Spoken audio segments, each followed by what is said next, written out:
Yeah, I'll just open this up. I know you guys, we were able to spend a little bit of time in it. We feel actually really good coming in here tonight. It's a great feeling. Hopefully you'll feel good too as we talk through. We've done a lot of the same work, but some of it will be annual, and I feel like this year we were even another layer deep. Some of the really in-depth work was way down at looking at caseloads, class sizes of course, but even further depth in terms of caseloads and adult-student ratios, looking at our programs, continuing to find efficiencies. And I think part of what I want to be sure we say to you is, like, I don't think that's something we're going to stop doing. There's always ways to do better with what we have, sometimes fiscally helpful and sometimes just for flow and productivity. So Jared's got all the numbers to go with it all. It's essentially a level service budget, and I'll qualify that by saying, aside from the special education programs we've built, and while there was hope, you'll see there's hope that it would start to show fiscally, especially at the high school. It's already started to show fiscally. The bigger gain being we're doing better for kids. But other than that, it's a level service budget essentially. We have a lot, and we're grateful for that, and we don't have a big wish list coming in. We're really looking to maintain and do better with what we have. So Jared will get us up. Hey everybody, thanks for having us. So I'll start us off. I think you've all seen this slide before, but again, I just want to remind everybody that we did a zero-based budget. Started right around July 1st, if not earlier, and just looking at every line, looking at class sizes, caseloads, special ed tuitions, building them up. We have a new special ed director, getting her acclimated with the numbers. We actually worked together in the past, so she's used to my process, so she's excellent, and so that was huge because a lot of our special ed numbers have changed, and you'll see that. So again, we went through everything: supplies, materials, looked for inefficiencies, etc. So how is ZBB different in year 2 from year 1? So I see where I made some good errors and some bad errors. Not really, no big errors. So just looking at becoming more familiar. When I did this budget process last year, it was September and October. I had been here 3 months. I was still learning the contracts. Most importantly, I was learning our system, our operating system, knowing what's encumbered. So things last year that I may have assumed were encumbered might not have been. Perfect example is some of the contracts have vacation times for clerical, bus drivers, and tutors. If they weren't encumbered last year, I didn't know what to ask. So the zero-based process, I try and ask everything, but if I don't know something, if I don't know what to ask, and it's not encumbered, I might have missed it. So that was one of the things. So just really cleaning it up. And in next year's process is going to be even cleaner. But you know, the other thing that I learned, we did a good job on this budget for this year because things weren't really missed. Our numbers are sticking. And you know, it was again a collaborative effort, and principals and department heads are really starting to know their budgets. We have a new facilities director as well as a new food service director and a new transportation director. So just getting them, having something to be able to put in front of them and say, here are your numbers, here's how they were built, know your budget. In the past, they might not have had that zero-based, and they might not have known what makes up these numbers. So that was the big thing, and just keep getting better. That's a long way of saying that. So I'm going to read some things because I don't want to screw up any of the numbers, but the superintendent's budget, as Laurie said, is a level service budget other than some special ed things. And you'll see those in our special ed numbers. The superintendent's recommended budget for FY21 is $40,795,072, which is 3.57% higher than FY20's school committee approved budget. This chart breaks down the recommended budget by DESI function. As you can see, I broke it down by FY19's approved budget, the transferred budget, FY19 actuals, FY20's budget, and then the requested budget, the delta, and the increase. As you can see here, there are some large budget drivers, such as in district leadership and administration, instructional leadership, and programs of the district, and I'm going to go in and explain some of those large increases. As you can see, the increase is $1,392,711, and the FinCom, your guideline was $1,242,000, so it's a little bit higher, but we'll explain those differences. So instead of breaking down the budget drivers by DESI function, I broke them down into 37 different expense types. Some of these expense types include contingency, contract services, employee separation, equipment, fees, legal, teacher longevity, teacher stipends, maintenance, etc. And approximately 16 salary categories. For something to be a budget driver, it had to have a budget difference from the previous year of $60,000. That was my rule of thumb. Do you know how much coverage you got? So was that 90% of the difference? So pretty much the budget drivers minus the cost savings equals the delta. Okay. Yep. So the first is the salary admin. While it shows that we're almost up 27%, this is mainly due to the hiring of a middle school team chair. Aide salaries are up, and that's mainly due to steps and lanes. Really, they just get steps. The principals and assistant principals line is up $423,000 because we added 3 elementary school principals. They make up the bulk of this amount. All 3 assistant principals were hired within, and their teaching position was not backfilled, but they are doing that work or part of that work. Which is So that's a level change. There's no fiscal increase. It just moved lines. We recategorized those people as administrators, but there's no increase to the budget because we just Is that gonna promoted those people. keep going and use Yes, it? absolutely. Yep, So we they're reorganized so we can use them to cover both. They're making the same salary that they were making? They actually took Probably small less. pay cuts. What? Yeah, they're working more days too. Yeah. So the offset's in the salary line then? So yeah, Salary line, okay. so which is the reason why the next line, the teacher's salary line, is only increasing 1.59%. If you included the monies that were transferred to the principal's line, teacher salaries will be up approximately $767,000 over last year's, which is a 3.49% increase.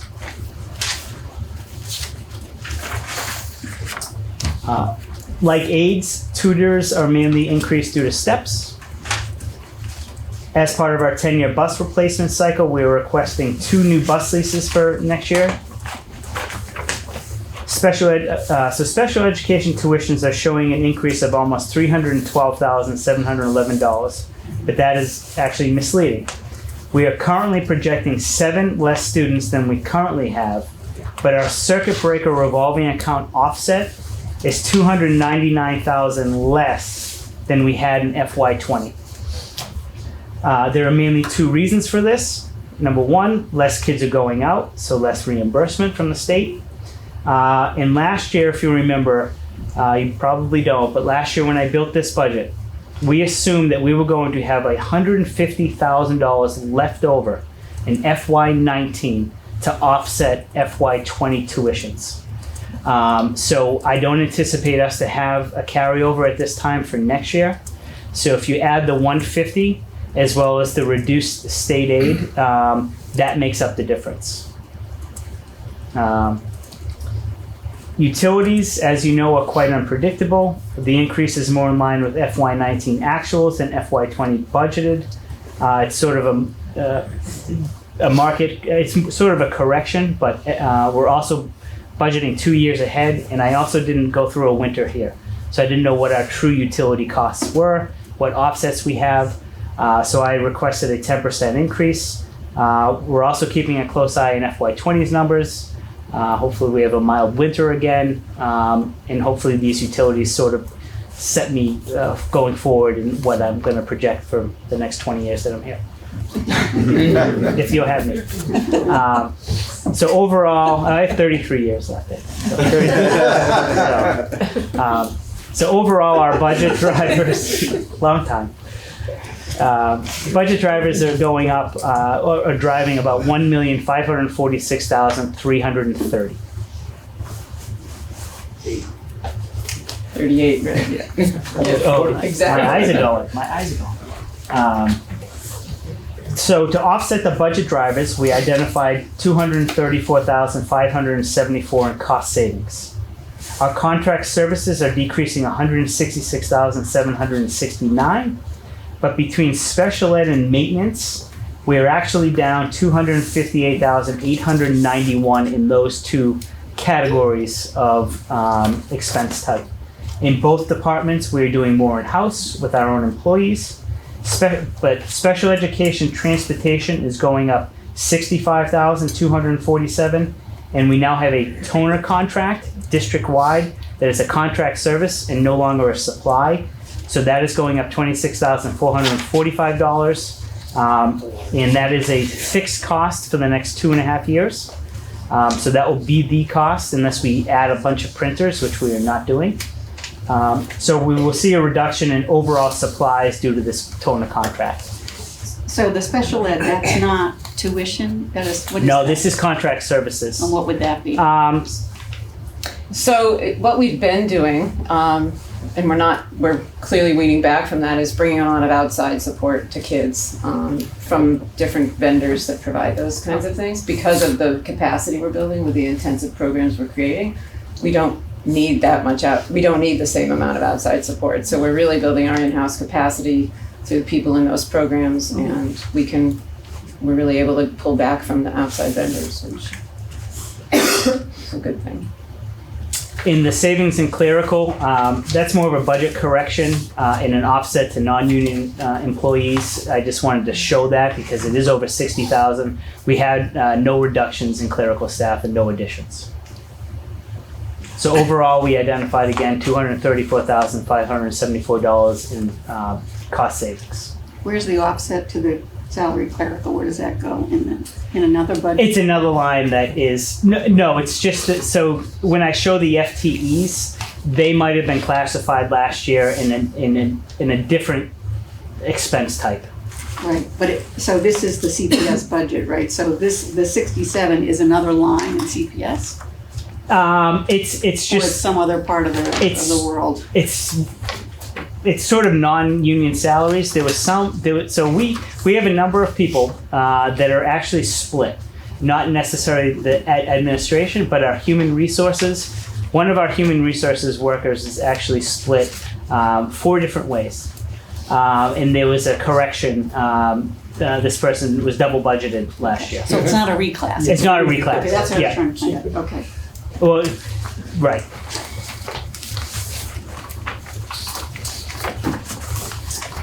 So we offered an early retirement incentive in FY18. We are projecting approximately $394,659 in savings from the 17.5 people who took advantage of that early retirement.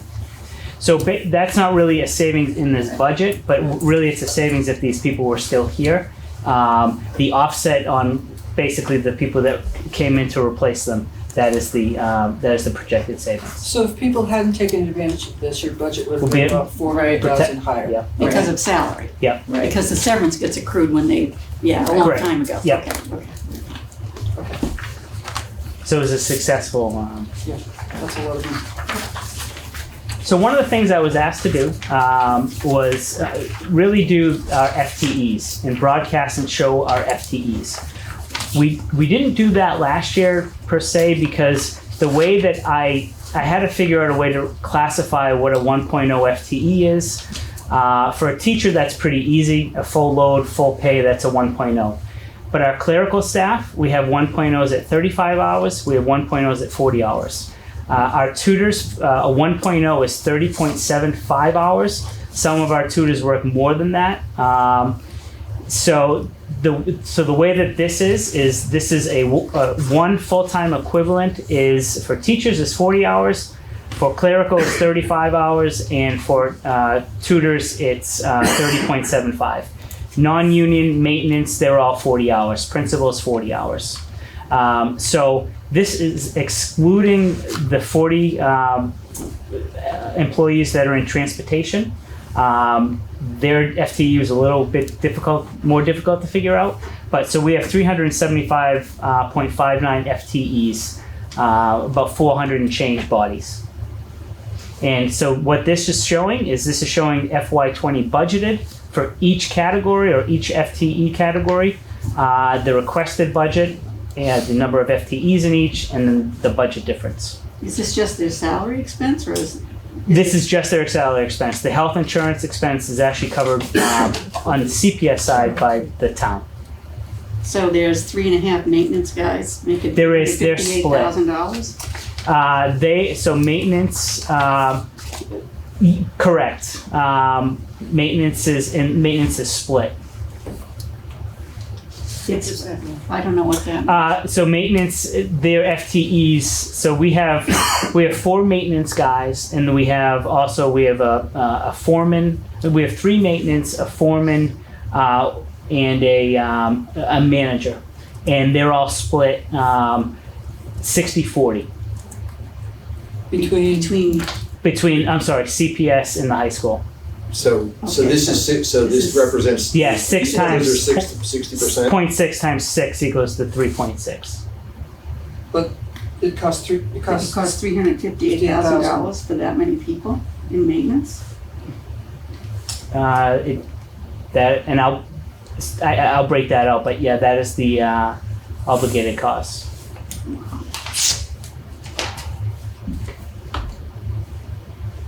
Are they tradespeople?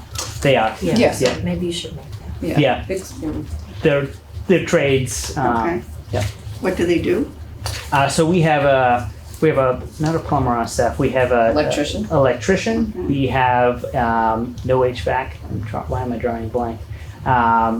We have a Rocky has his. Do you have an IT? No, IT's not in that category. He has other certifications, Yeah. yeah. The hydraulic Electrician, stuff. hydraulics. Yeah, so they carry quite a few certifications that allow us to not need outside people. Does this also In many include cases. any overtime? It does. So that would also include snow removal and some of the seasonal pieces as well. So this number wouldn't include benefits, though. This number would not include benefits. Salary plus Gross it by overtime. 20%. Yeah. They're also a very veteran crew, so they're at the They're all top of the scales. every custodian is as well. Every custodian and every maintenance is at the top step. And I do have the breakdown that I can. Jared, do you know what the gross up ratio is if you add benefits? Is it run 35 to 40%? So if you add, so the benefits are, it's approximately a 55-45 split, anywhere from 52% to 60% employer side. So yeah, the way that the split people is, I want to say it's 60-40. So some are 100% on CPS, some are 100% on the. I don't think that No, I that's think not really the he's question. I'm He's sorry. asking if you take a base salary and then you wanted to gross it up to include retirement benefit, healthcare benefit that the town's responsible for, what would the percentage of the salary be? Another 20%, another 30%? What would we think the number? Yeah, if you had to, so to speak, probably gross it closer up. to 25. 25. Well, no, that's not true because they pay. Yeah, it is high. 'Cause- Yeah. So if they, Benefits so, is- it's 14. Yeah. 14. Yeah. So if it's one of our highest plans, this might be 30,000. The employer share is about 16,000 of that.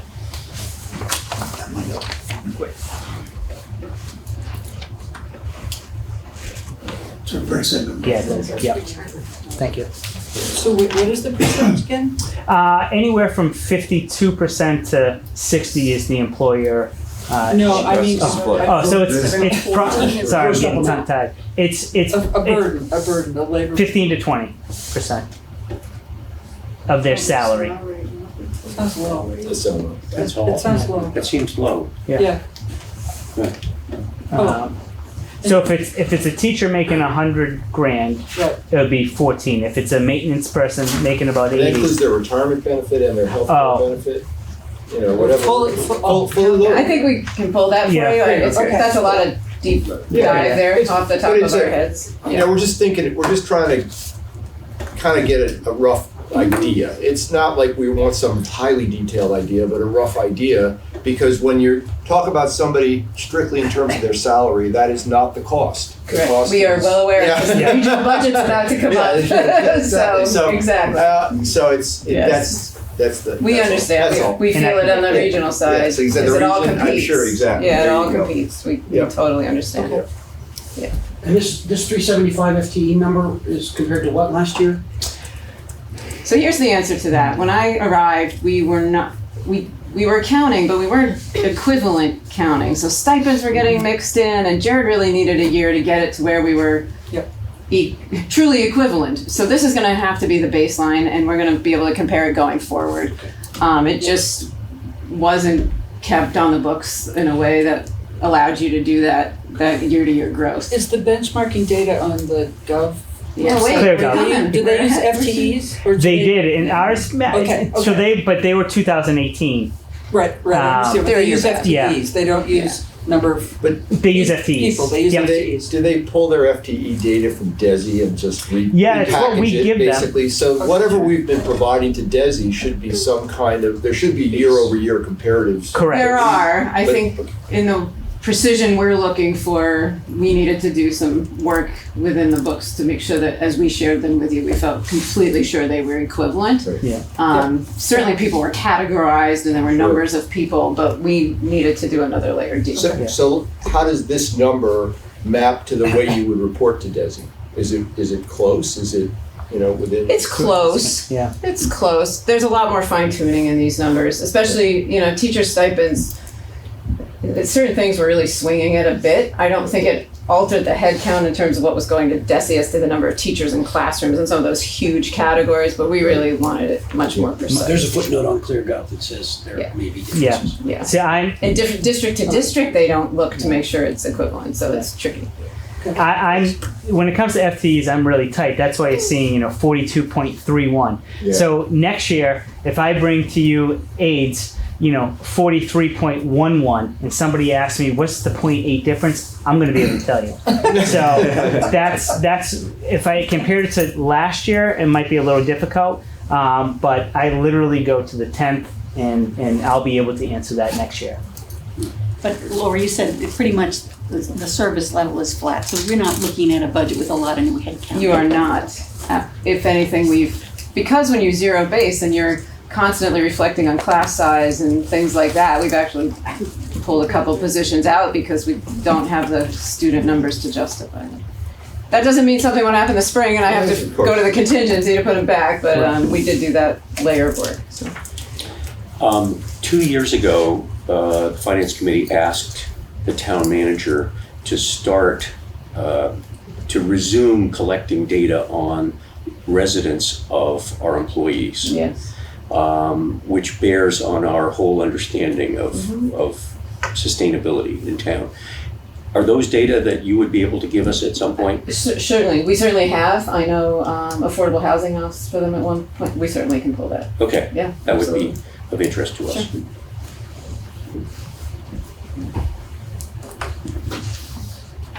So this is something a little new this year that I wanted to show. So in addition to the general fund, we also receive monies that we pay salaries against. So right now we have 200 in this budget, 290,774 offset for Metco. That was taken right off the top. Same with Title I salaries. Also, if you looked at the line item budget in the preschool location, I have an offset of 140,000. That is new this year. We get about 140,000 in tuitions. That's going to offset the teachers. Before that money was coming to the town, and this year it's coming to us. And Yeah, the statute actually says that revolving accounts have to be going directly to what they're subsidizing. So we worked with Carrie and Chris before he left. It doesn't require a town meeting vote to do it because it, by law, needs to go to what it's subsidizing. So the school committee made that vote, and we've now got a general fund in place to collect the tuition, which is now subsidizing the preschool staff. So we'll see the offset. You will. Yes. You So have to the go up preschool there. is not self-funded? No, it's a great question because the preschool service is regular general education and special education. The mandate is special education, so we must fund that. We cannot charge them tuition. Okay, We believe in an inclusive model where it isn't just special education students, so we invite community kids in. okay. They pay tuition. So That's the 140? That's the 140. And the rest is special ed? The rest is special education, which is what the budget is supporting. And, I have to remind you, I'd love to show you some of what the preschool staff is servicing kids, some really needy, growing needs, and they're doing an exceptional job. We do not send any preschool kids out of district, so. Great. Fantastic. I mean, they were ahead of all this other talk I've been giving you for the last year, they were way ahead of that, and I was in there yesterday, it's just a phenomenal service. Is that the place next to Harvey Wheel? It's right in Ripley with us. Oh, it's in There's Ripley. 4 classrooms in Ripley. I'd like to ask a question, and thank you for the clarification about the offset, because I was looking at, the detailed chart and wondering about that. But, and maybe you'll hit on this, I was just kind of curious about kindergarten. Is that a separate topic? So kindergarten was a location that we had in the past. There were really no true expenses that I felt should go to that category, so we wiped it out this year. I saw that. And now that they're embedded in either the school or no longer needed. Okay, good. And the last year offsets for Netco and Title I, are they similar? They were very similar, yeah. That goes up a little bit.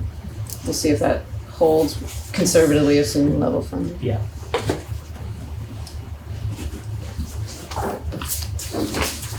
So our tuitions, our total tuitions for CPS is $2,297,660.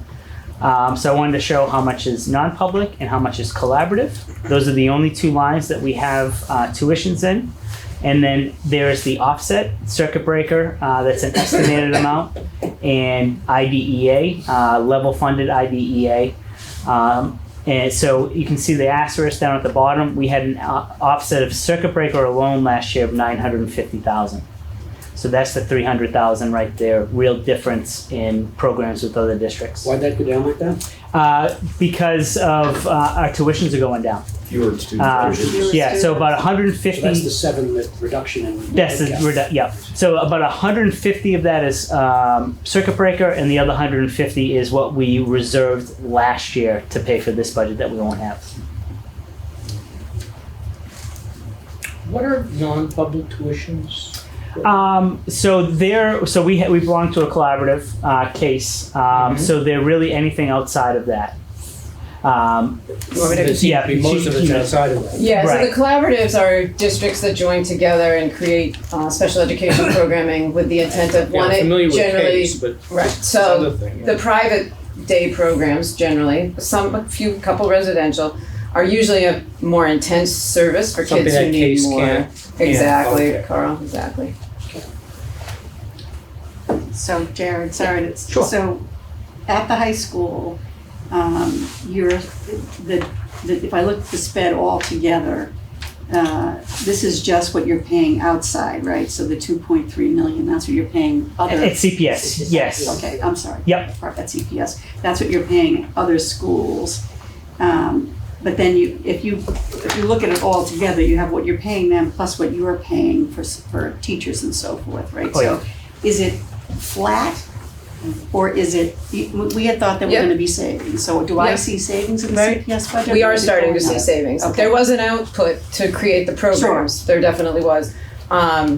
The reason we're still able to come in at a reasonable number is because there's savings. Right, so the Yeah. only thing we get a break for in circuit breaker is external tuition, is that correct? Yes, the So they new don't gonna give laws, us a break for what we spend internally? they don't, but you're growing much more capacity. Uh-huh. So we have a program at Thoreau right now that's, able to service 9 kids. And if that had been individual tuitions, you'd be up in the, at least 500,000, 600. more efficient what It's we're much more doing. efficient, Okay. and they're closer to home, and they're Yes. in our schools. So, Right, no, that yeah, and that's just one example of all of the programs we have. But in the budget, am I gonna see a decline or an increase? Right. That's- So you're what I'm gonna just see, trying to well, understand. the other decline too is in the special ed, contracted services. So about Okay. 230,000. And that was that group of other things Yeah. you were providing? Yeah. So net at CPS, it's a decline in It's a sped decline. spending? And but it's very fluid. That's really as of 2 weeks ago.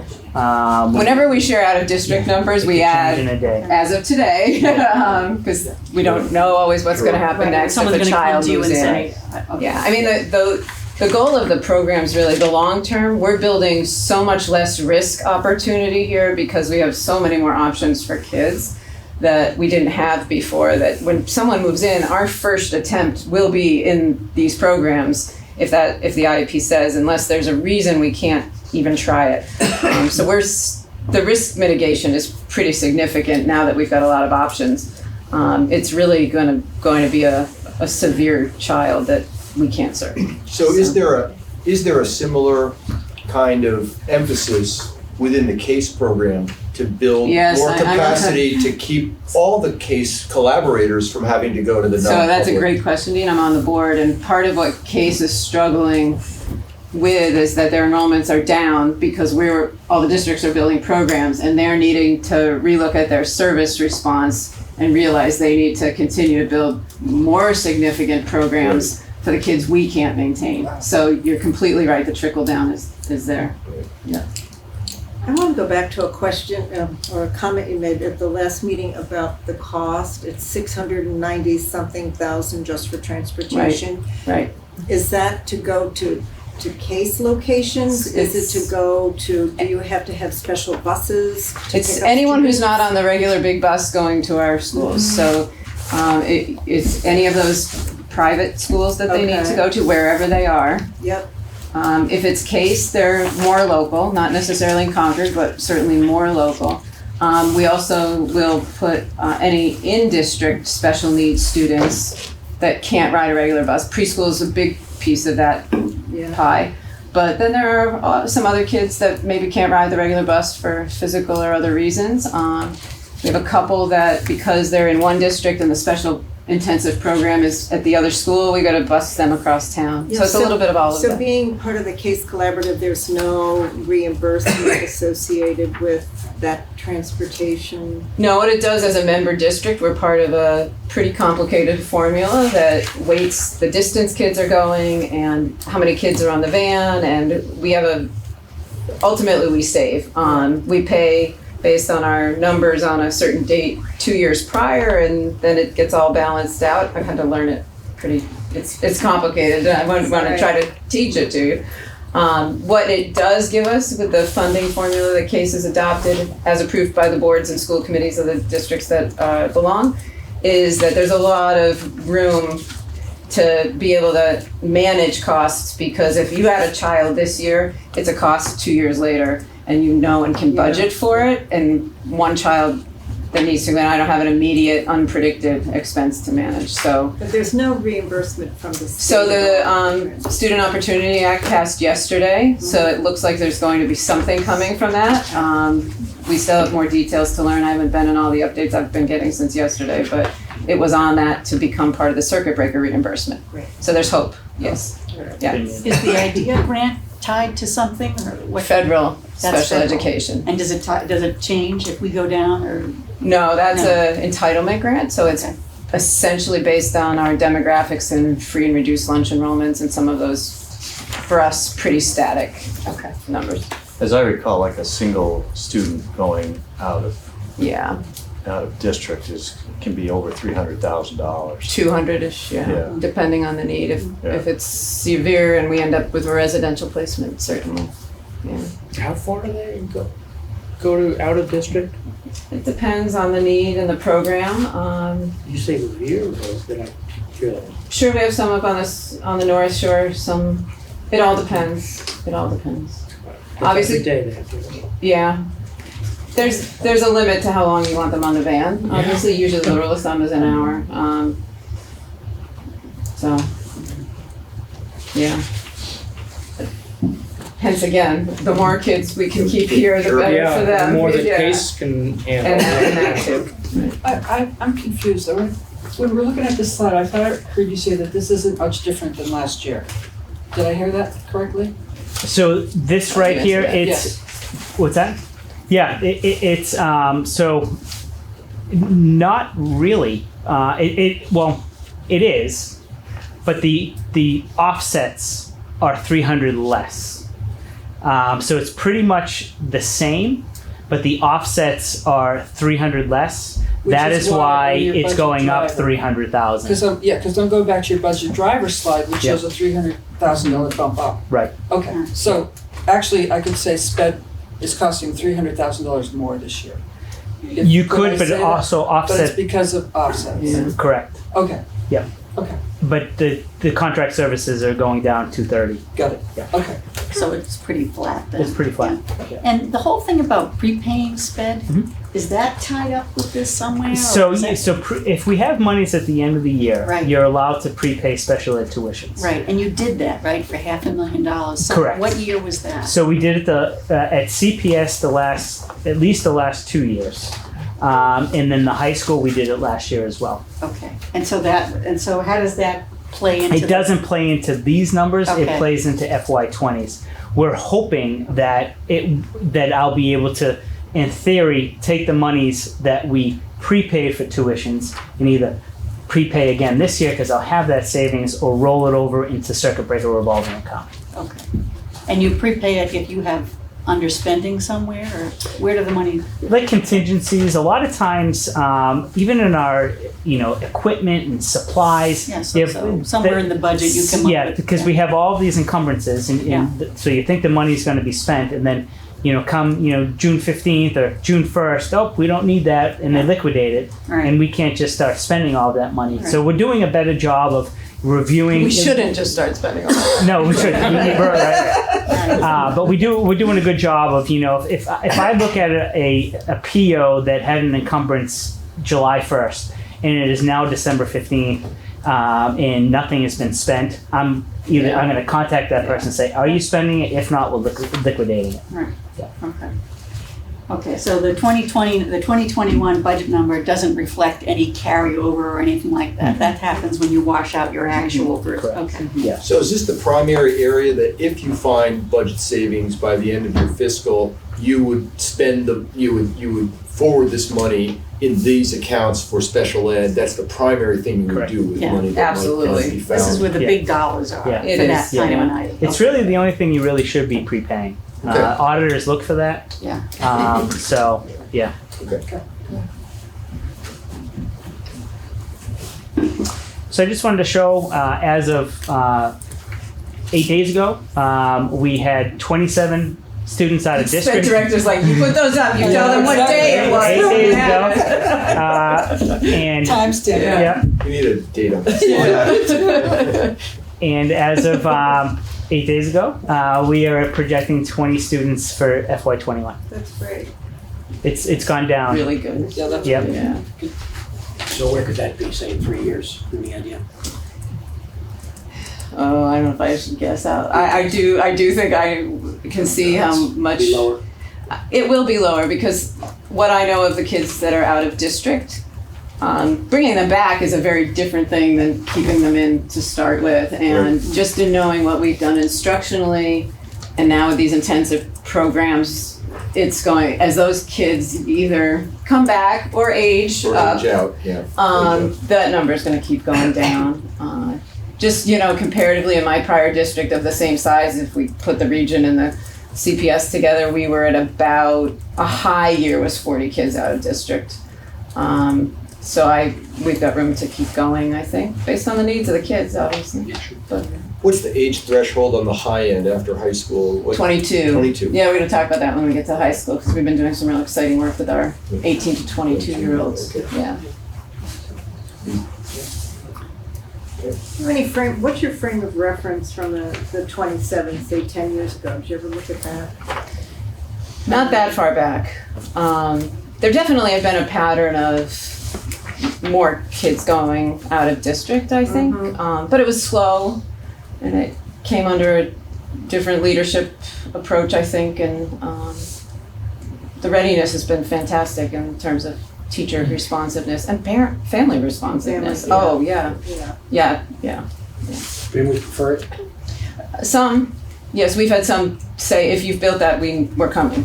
Others want to let it, I mean, they're young, these programs, right? So it's still a work in progress. Some want to watch and wait. And some really believe they're being best served out of district. So it's all of those, rightfully so. What's your student to teacher ratio in special ed? It varies depending on the setting. So in the most intensive settings, it will be a high adult to child ratio, one special educator and other paraprofessional aides. In a more traditional learning environment, it's 1 to 10. We're looking at that. We're trying to think on best practice of how, in the elementaries it's lower than that. And I'm asking them to review that and look at what those people are doing and how. So that's a big part of the work we're doing right now. Great. So here's our benchmarking section, and what I did is I went on ClearGov. In the past 2 or 3 weeks, I really got familiar with ClearGov. I didn't use it as much before because I thought the numbers wouldn't match, and that would bother me. But they were close. So what they do is they go back 10 years, 2009 to 2018. Everyone here has access to this. And what we do is we have our comparables. So for CPS, we use 13 of them. But we are a pre-K through 8, so it's not 100% apples to apples to many of these. So there's sort of a scale. So I took some of the charts that I thought made some sense, and I used the 2018 numbers. But again, you can go back all the way to 2009. So again, here are the 13 comparables that we use. So the per pupil expenditures, state average versus where we are. It's pretty self-explanatory. So this correlates with the ClearGov operating expenditure. Correct. Yeah, this is, yep. Cost operating. Not all expenditure. And the most, No debt. No, this Right. is just, This is yes, CPS, yeah, Oh, you're right. yeah. the cleanest comparisons, if you want really apples to apples, is Sudbury, Lincoln, and Carlisle. Because they're also pre-K 8. Yeah, I find it interesting that AB can deliver a K through 12 program for so much less. It's just a lot. Because that bundles in what I would presume to be the more expensive high school programs. And they're still delivering the whole program at $16,562. As I recall, their teacher salaries are significantly I think that's right. less. Really? Don't they have a lot more students? Yeah. They do. They're They do. twice our size, and 5,000 some kids. You know, it's interesting, out of your peer group, I looked at the average household income, and Concord's average household income is less than, it's 7th out of 13, I think. I mean, ours is lower than 7 of the other. Yet we consistently come in 1 or 2 highest spenders, and yet we're below the average income. Does the Sudbury comparison surprise you, or is it that, so they're also much cheaper than you, I guess? I don't know enough detail about how they're operating. So the next one I took a look at is the instructional services, and this is the 2000 series. So this includes all of our teachers, it includes our director of teaching and learning, a lot of our supplies. So this is again the 2000 series. Which, So there are things that aren't in there, Jared? I think there are, right? so with the 2000 series at CPS is approximately 76% of our budget. Okay. A little different at the high school, and I'll explain that when we Okay. get there. So what do you conclude from these two? Yeah. They're right where we thought.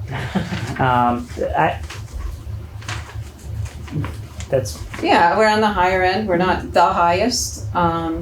I think to some of your questions, we've done this for the last couple of years. I think we can dive in deeper. Should we want to spend the time? There's reasons why it shows the way it does. Lincoln, for example, when you get to this slide, that wouldn't include Hanscom probably because they're the federal government. So it's teeny, and so there's lots of things you want to dive deeper for.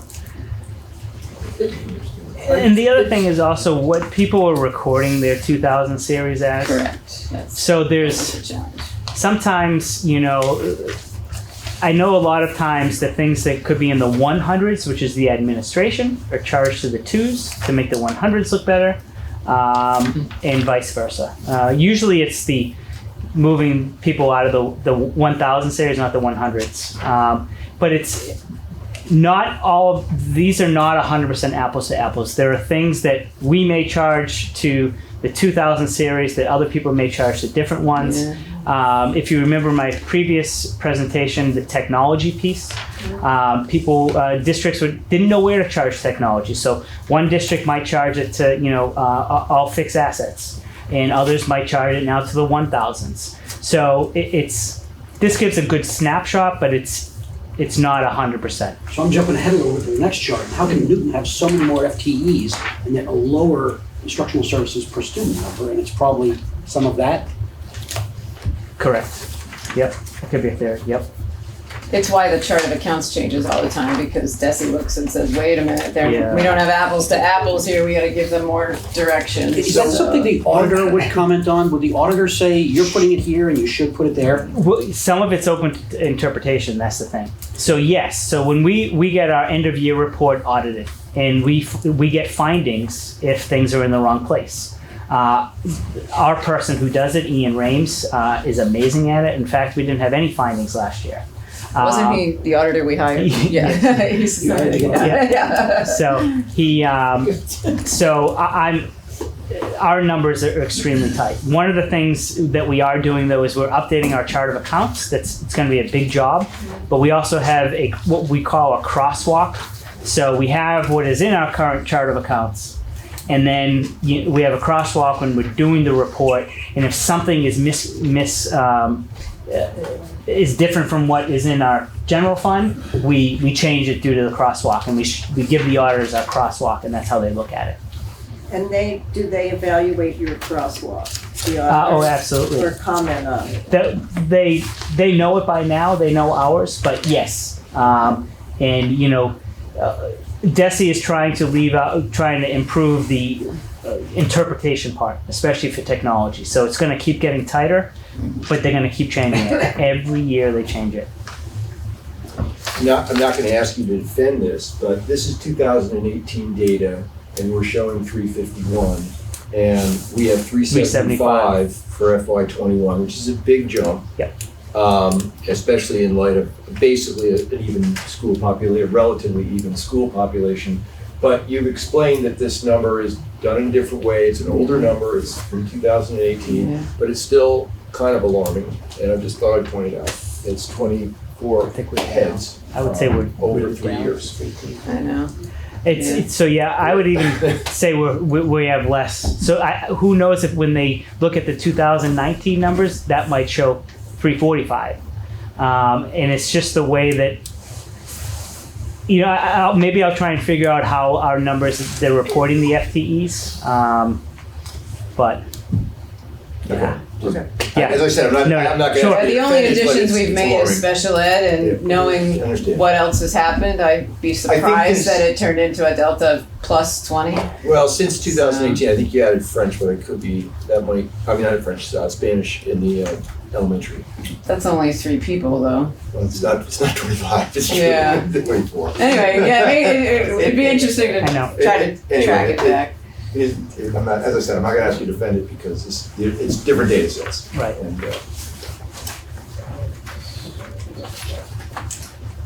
so that is that for this presentation.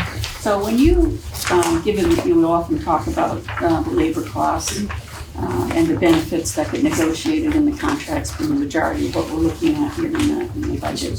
When you look at that benchmarking, is there other things that you use when you go off and think about what is fair from a comp perspective, both salary and benefits? So that's one thing, things we just looked at. Are there other things? So I go on, you can go on other sites like Peer Club or Radar, and we're the highest in the state from a salary perspective of the teachers, so we're at 103 without benefits. Again, if you look at Metro West, they're at 98, 95, so we're high, we are the highest, but we're not, out of the ballpark. So what is it that you use? I don't know if I should ask you or the school committee, but how do you go into your negotiation, and are there benchmarks that you can use to manage? Yeah, all through, and while he was there, so let him spike, we always have the districts that Jared pulled are the districts we used all through. So we had all 10 of those contracts in front of us through the entire process. Okay, so that's the same thing we use to negotiate on labor as well. Okay. And does that help, or so if we end It's up really high? interesting because you get in there. I mean, the grids are one thing, the salaries and all that, but if you get into the language pieces of it, there's a lot of variation in there, and it can be very interesting. In some places we've got benefits, and in other places we saw where we actually were under on some things, and it turned into a really rich conversation. So it was part of why teachers are noticing us now. If they're going to change lanes, they have to tell us by November 1st. We can see that ahead of time. So some that's low hanging fruit, but not to us it wasn't, because to be able to budget for it, we need to know. So some of that's more qualitative, but it helps us do better and better at this. So are we comfortable at being the highest in the state on the I'm average not teacher going to salary? answer that. We're about to So bargain. one of the things that teachers used to say a lot was that our benefits were not as good. So because of that, they're paying, right, but they're paying a higher proportion of their healthcare costs, which are increasing at an alarming rate. So the argument that oftentimes I remember was that they were actually losing ground because their increase was not covering the cost that they had to pay for healthcare. Whereas some other towns, as I recall, Sudbury was 80%. I don't know if that's changed or what. So, But that's also, I think that also goes to the whole strategy that towns started years ago, whether they were going to pay 90% of the benefits, and Concord decided they were going to pay 50. It does have implications both ways, but at the same time, if you're paying 90%, your OPEB is going to be much higher. So it kind of balances back and forth. I think that's I think we have to look at the whole picture like that when comparing. I do have a couple questions. Can I just, I would like you to. Sure. add one more thing? There's a big variable in there between towns, which is the experience level of the 200 Yes. teachers. Someone So might you've be at got- the top of the. You might have somebody who's got chart. an average of 10 years, Yeah. and we've got an average of 12. Yeah, And there's your difference. yeah. And is that something something that that's you available know? from So Denver? can you, Is that a benchmark? but is that something you guys, okay, so that's something. We have these 12 I towns. I mean, it's one of the reasons that we did the buyback, Incentive. that we Okay. basically did the early retirement, Okay, so that we could bring that down. But just as people like to move here for the schools, teachers like to come here for the schools. yeah, So once they're here, they're reluctant to leave. Yeah. So, Which is a benefit. We're fine. I'm gonna have to add that part, okay? We want a good stable workforce. It They makes can our run. schools It's all have good. what they are. Yeah, it's all good. That experience and expertise. right. But I'd still rather be in the middle of that chart than at the. Yeah. So Yeah. in the comparison, Yeah. in the comparison of salaries, is there a factor for workload? In other words, I'm ignorant of this, but I understand that our teachers at the high school teach Right. four Our classes, teachers teach 4 preps, whereas some systems they teach most teach 5. 5. Yeah. So is that factored in somehow? Is that Certainly it's factored in. It results in us needing additional staff for every fifth class. But that said, that's been a discussion that has been on the table for a long time here, probably is about to come up again. And talk through the benefits, the cons, the costs, and go back all through that again. I would not be surprised if that was part of our upcoming discussions. There was a philosophy behind that. I guess I'll add what I know secondhand, which is that allows teachers additional time to be available for students because they're not so prescribed in to only have a small one block off and you truly use that for their prep. They have that second block, which is really meant to be student service provision. So that was a choice that was made, and I do think our kids are benefiting from it. But do they still have the clause in that they can only have a certain number of students as well? they do. Yep, the high So school that still was has a always, cap. I remember we were Yeah. kind of hamstrung both ways. Yeah. We didn't Yep. have flexibility, so Yep. we always had to just hire people. What's their cap? 90 student load across 4 sections. Of course, okay. And the, Just on that, can I jump in for a We're actually, second? we're on to the CCHS problems now. Yeah. That's Oh, true. That's not elementary Well, school thing. that's true, but just a quick note on it because it's in the middle of this discussion. There are certainly pros and cons on both sides, and as Laurie says, I'm sure this discussion will be coming up soon. But just to point out one of the pros that happens to be for us, or really, I guess, give a demonstration of it. As Laurie said, it creates more time when those teachers are available for students. Right. And I can tell you as a current parent of a high school student, that is a value to students. And it's something that the students take advantage of. I can tell you about a student coming home and saying, wow, I was able to go talk to this teacher and my science grade just went from this to this on the next test. And so I have seen concrete examples of how the availability of teachers really does help students. Now that's not to say it's not something that should be discussed and everything, just to kind of give a demonstration of that. I think it parallels all of our discussions of cost and service, and I just had a couple of Yeah, questions that were more on. Yeah, let's go up back to Yeah, we're CPS still- and kind yeah. of close that out, Yeah, and then sorry. we can move on. I had I'm glad you talked about, you hired assistant principals at all the elementary schools. we or promoted people, inner people to Okay. assistants. because then that numeric value associated with that is found under the, it's under the. Assistant principals. No, it's the row principal salary. It's That would be under the, right? the Yeah. row Because all of a assistant sudden I thought principal. there had to have been like a, a misnumber there Yeah. where it was, Yeah. because it almost doubled. But that's where the assistant Yes, and principal then was also the teacher captured. line dropped. And then. Because yes, it was It did, and it's apparent to me when I was going through these numbers about the changes that you have made from year to year. There was another one, I was kind of curious about this one, which was in the middle school,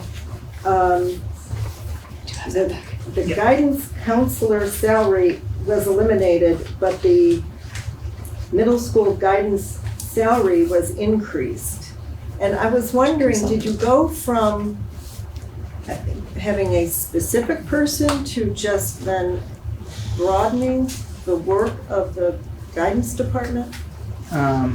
It's on page 6, in the middle Yeah. of page 6. And I'm not trying to, I'm not trying to pry into Oh, I know what you're saying. individuals, but I just was kind of curious So the about. clerical, Yeah, is that what that is? that's the clerical. CL? So the clerical, Okay, so we reduce the It's clerical. the secretary that Yeah. we turned into the. okay. And then I was astounded by on page 7, you have a sped non-public tuition, Yes. about $1.5 million. So what we did is we had tuitions, and I apologize, I did not go over each location like I did in my previous, it would have been a long presentation, but what we did is we had special ed tuitions in 2 different places. We had it in elementary, district-wide, and we also had it in middle school. It was very confusing. So what I did is I created 2 new lines, and I put them in at the end, which we call the 900 function, or the 900 location, or district-wide referral. So what you would see is a 1.45 million, give or take, that number. But if you went to the middle school, and you went to the elementary, you're gonna see FY20 budgeted X and a zeroed out. Exactly, okay, all Yeah. right. And So we've that's- centralized all the Centralized special ed tuitions to the central part of the budget rather than spread across elementary and secondary. In middle, it just was hard to track. all right. Okay, Thank you. so we've got a $150,000 gap, Right. right? And I've got a few questions about that. Number one, what contingencies do you have built into your number? 150,000. 150. So I see something here on your line item budget called professional contingency. Is that the one- part of that 150? That's the 150. Okay, okay. So you've got 150. What does that cover exactly? The unknown. Whatever it Yeah, is. it's not enough, Okay. but it's, yeah, it could be, Yeah. Okay, so you have 150,000 in contingency. Okay, good to know. And then when I go back to your budget driver slide, right? How much of this is just contractual or decisions that have already been made? And how much of this is still open for? yeah. All of the salaries Yeah, are it's tight. contractual, Of course. except, Salary admin, salary, maybe that is salary teachers. Yeah, this is a tight budget. There's not much here that's gonna be discretionary. It's work that's been done to get it to this number. If we were to have to close the 150, we'd be into looking at service provision, or instructional impact.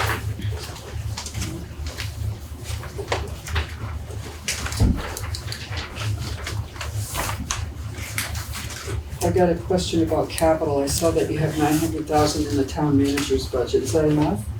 It is. Is it? Okay, Mhm. good. Yeah, we don't expect any extraordinary capital requests for CPS in the next, barring some Yes. catastrophe, because Ripley's boilers go down and we can't wait as long as we planned out, but we think we can live within the 900. Okay. Because, we have this other little project coming up where we're gonna want middle school. So And we're then- glad we can make that work. My final question is, do you have enough in your budget for maintenance of your buildings? We I'm always do. worried that maintenance gets short-riffed because you have such a heavy salary burden, so. We've done a lot of work in that the last 2 years, my first year and then with Jared last year, to really know what those needs are. And with our new facilities manager, we've got a new fresh set of eyes on it, and I feel even more confident that we do. Okay. Yeah, and we're doing much better at, we've always been maintaining, but we're really doing preventative maintenance what in we're a really, really effective way now. Good, Yeah, good to know. yeah, that's money. You have a question, Phil? Just, Oh, two hi. quick things. Hi. So first of all, thank you very much for the presentation and especially including the benchmarking. Because that's something we've been asking for a long time. I think it's really important to discuss and thank you for putting it in. My only question was about the buses. Sure. So we're bus leases now. Yep. Is that something that changed? I think it has, and I support right now the bus leases. There's a few reasons for that. One, the main one is for the region side actually. Chapter 71, we get regional transportation reimbursement. It's about 70%, maybe a little bit higher. If you buy a bus, that 1 year you get 70% of that cost. That's great, but then for the next 5 years you get nothing. So if you lease it over 5 years and then buy it back for say $1, over those 5 years you get 70% of the lease cost back. The rates are very low right now, and we're trying to do a 10-year replacement cycle that we get the monies in there. And I think after this year we're gonna have an amount in there that I'm not gonna have to increase the line by 65,000 every single year. So there's an argument for both, but that I agree with. I came in and they started the leasing, and I right now agree with it. If the interest environment changes, does that change the metric? I mean, Sure. it seems Sure. like a- yeah, Sure. okay, all right. Right now, we're in a really like almost free money kind of situation. Mhm. It's very low. Yeah.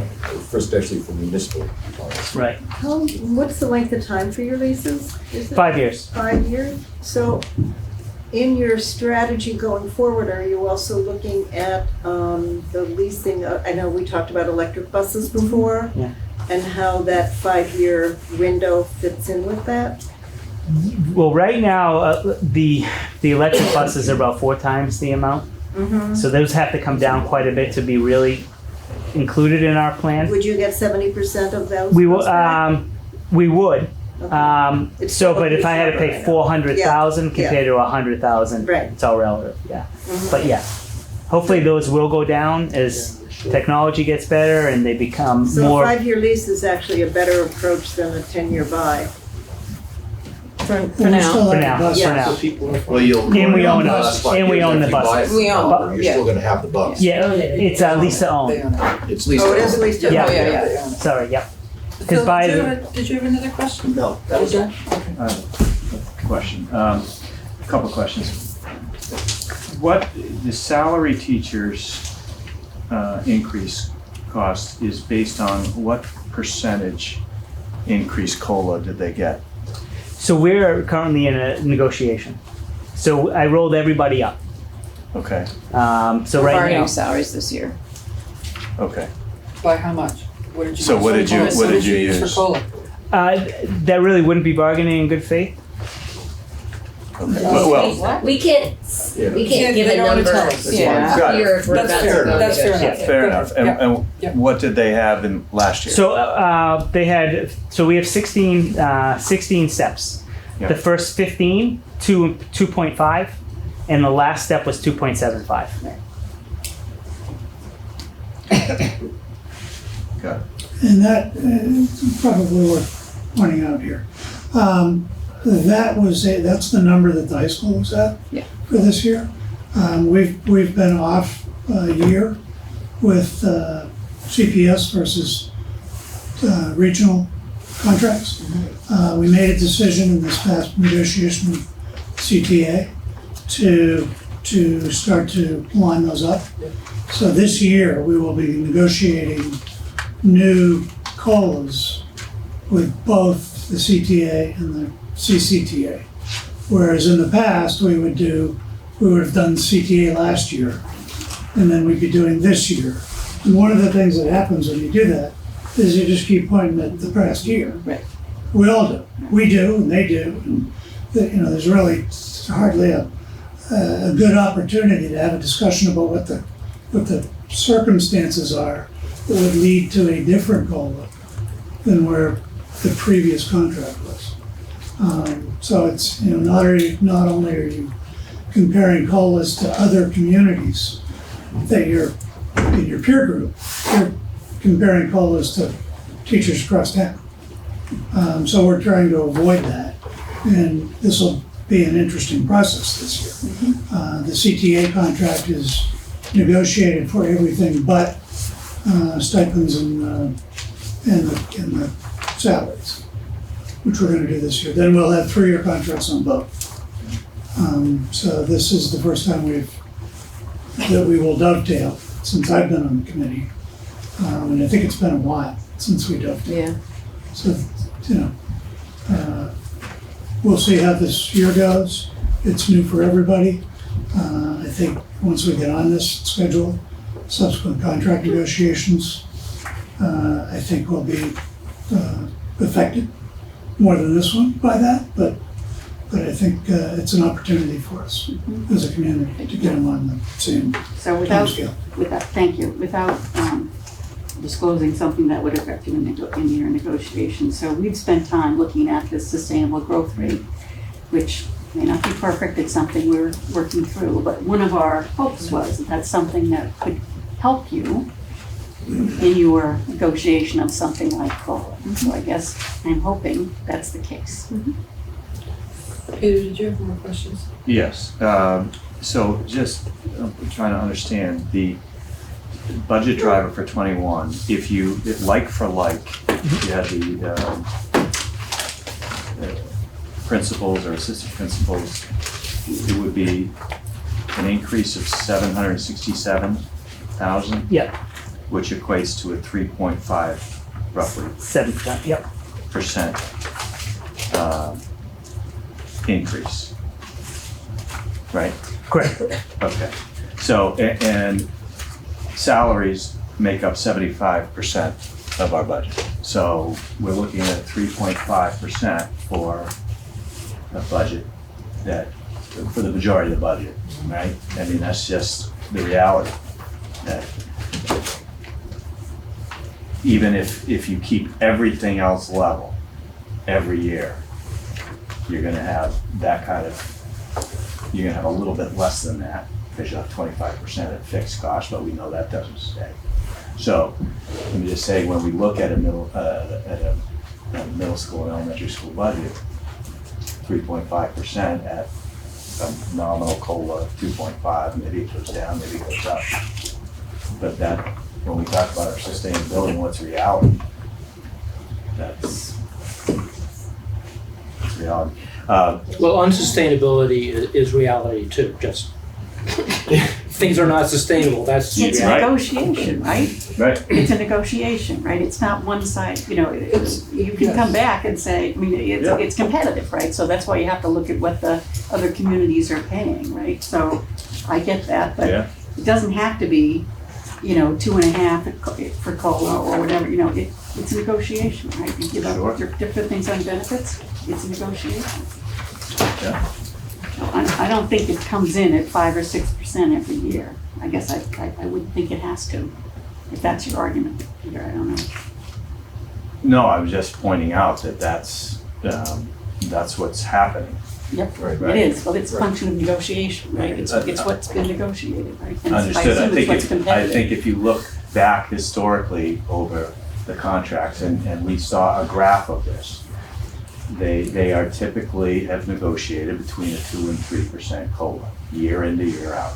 The one time we saw a bend in the curve was during the financial crisis, when it was a 0.75 COLA. That made a difference, right? So that, you know, going back to my argument that this is the piece that Sure. makes all the difference. So it's interesting to look over the last 10 years, you know, things like Social Security recipients over the last 10 years, there are numerous years where they got 0% cost of living increase. Right. And next year, they're getting 1.6%. Right. So when you talk about COLA, you know, we have to Yeah. call what it is. Yeah, it's- Right now, in terms of contracts, we have, Concord Public Schools have a contract and the regional teachers have a contract. They're each a 3-year contract, is that correct? CPS is on a 1-year 1 year. contract, Oh, it's on so we can bargain salaries this spring, To sync up. consecutively with the CCTA. Is the idea that eventually they will be in sync and that you will, They will be in sync at the end of this year. so you'll negotiate both contracts in the same year? Correct. I've got I just want so to point these out. numbers oh, go ahead. assume a contracted settlement, or are these, I'm confused as far as the timing between what you're gonna negotiate and what these numbers are. Are these numbers that you're hoping to negotiate, or are these numbers that you're already contractually bound to? Some of both.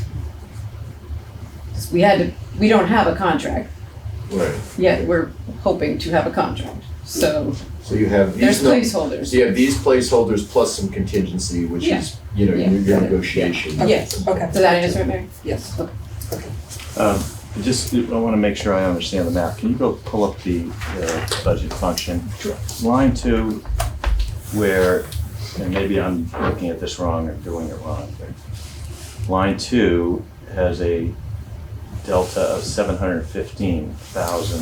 He just wanted to say. Oh, and so this actually got brought up the other night. So you're looking at the full 2000s. That also includes supplies and some other things.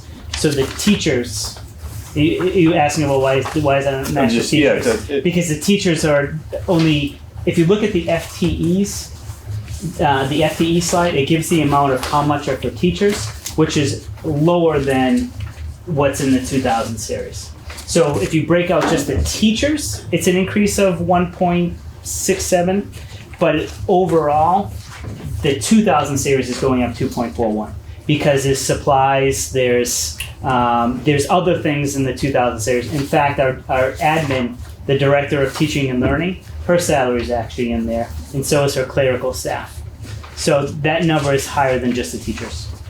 Okay. And should that number be the delta of the requested and the F20? It should be the, That minus that? let's see. Or am I looking at it wrong?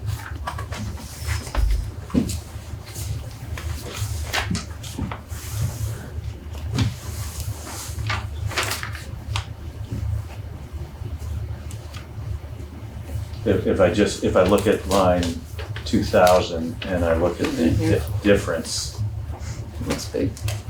I subtracted FY '21 requested budget minus FY '20 budget, and it's off. So I just wanted to understand that. No, Is it? 30, No, actually looks right. so 30,009 minus 30,001. I came up with 720, not a huge difference. Did I add wrong? I hope so. But,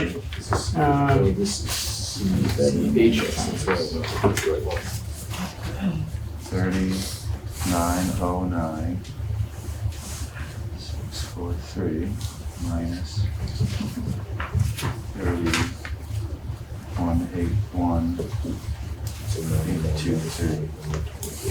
Yeah, I come up with 727 instead of 750. We can proof it. Yeah. Yeah, I Close enough. just. All the numbers it is in close pretty enough. match at the end. Yeah, you guys are really good, I gotta say. You're in the FinCom now. Okay, Double check it.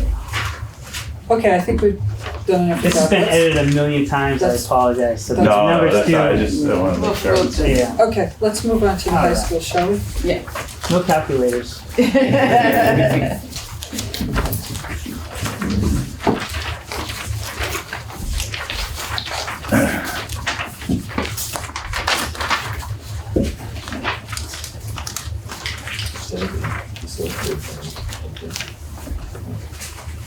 Was at the wrong place.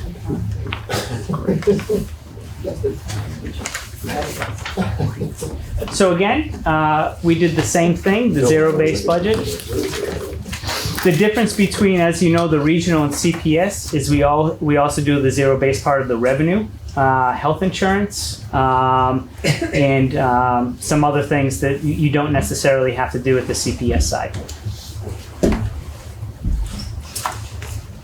So the superintendent's CCRSD recommended budget for FY '21 is $35,444,885, which is 2.18% higher than FY '20 school committee approved budget. If you exclude the debt, that increase is 2.83 or $854,769. Again, this chart Yeah, I know. breaks it down the same way that I did at CPS, FY '19 compared to '20, and then the delta. And this is just, and I didn't mention this before, if you wanted to see what was behind each function, you can go on DESI, chart of accounts, or in our budget books. Can you go back to that Sure. slide? So you skipped from 5 to 7,000, but on. There's no 6 community. What is community services? It's it's a transportation. It's just a transportation charge. Not a huge number. It's not. Was it 9? It's like 84. Yeah, it's a community service. 115. Yeah, there's only like 2 lines that are in the 6,000s. It's just a transportation line to. And I'll get you. It's a transportation line. Okay. Yeah. It's not in the CCHS. That's all. Right.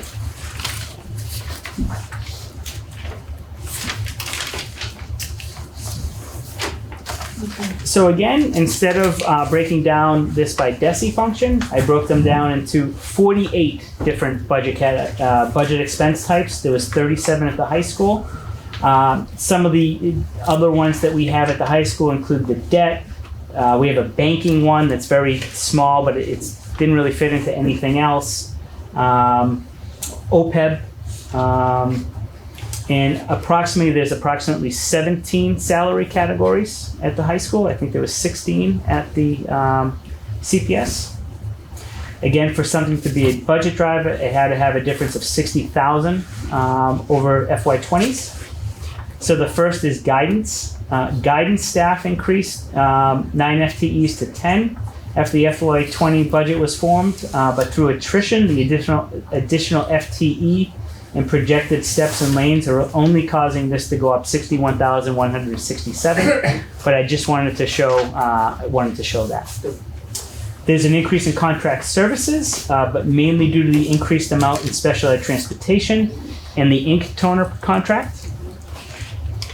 Due to the ink toner contract, again, it's offsetting some supply lines. We're requesting 2 new bus leases for FY21. Our insurance lines are only increasing approximately 2.56%. This is partly due to some of our employees taking advantage of the high deductible plan option the town introduced. So it's only going up based on what was budgeted last year. So our rates are going up.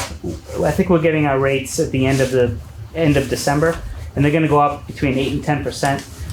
But building the budget and having all of our employees out and adding the 8 to 10% is really only a 2.56% increase based on last year's number. This is both active and retired?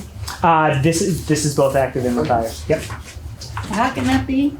A lot of rates going up changes. 10? Just 8 to 10%. Because people are using the high deductible better, or? Yeah, Yeah, we had a great response. yeah.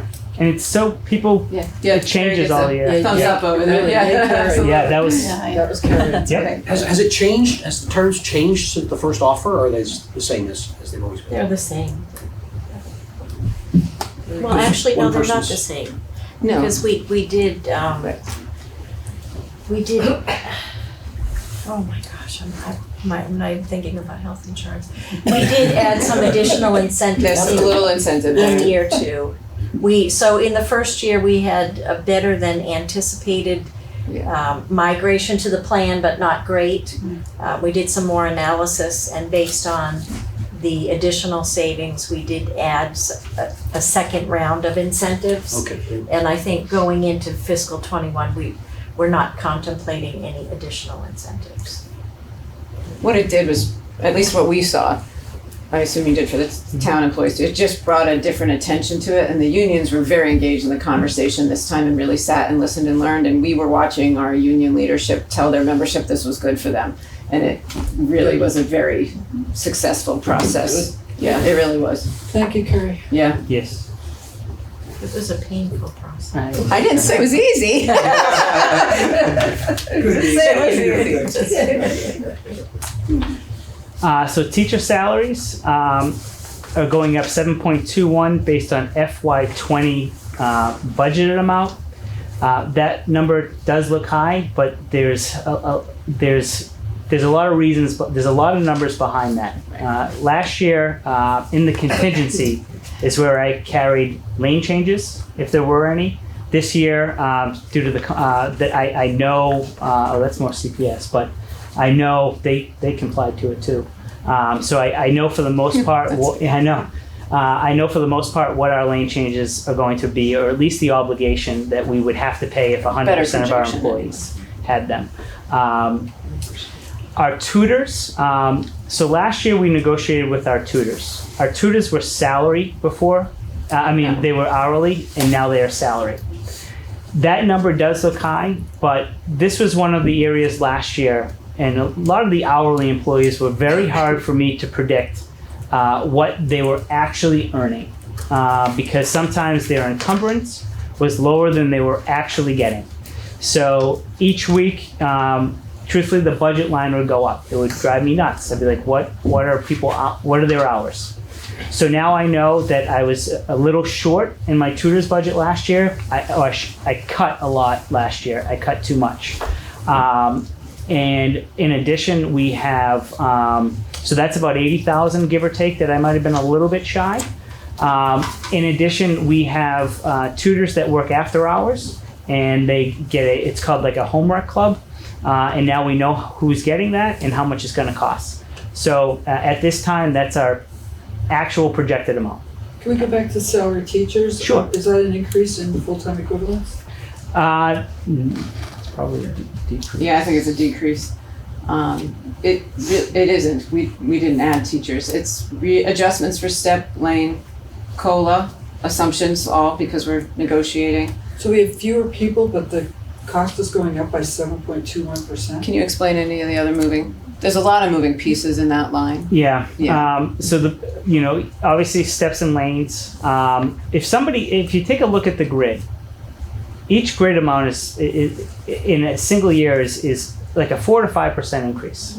And if you add a COLA, there's your numbers.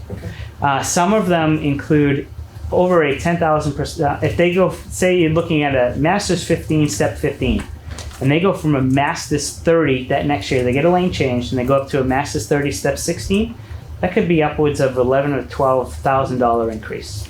And that's spread throughout. There's really no consistency that I've seen in the steps and lanes. So that is, if you look back last year, my number was pretty much the same amount.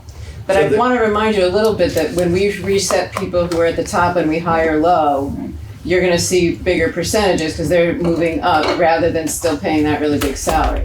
So, Yeah. so It's a bit of an offset. It mitigates Do you see what I'm saying? savings in the buyout plan. It does, right. It's which we factored in, but it takes years for them to get back to where the person before them was. So you do have savings, but there's going to be incremental increases along the way.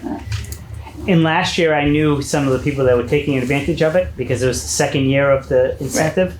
So I was able to budget all those people at $75,000. This year, the people that are retiring, I don't know.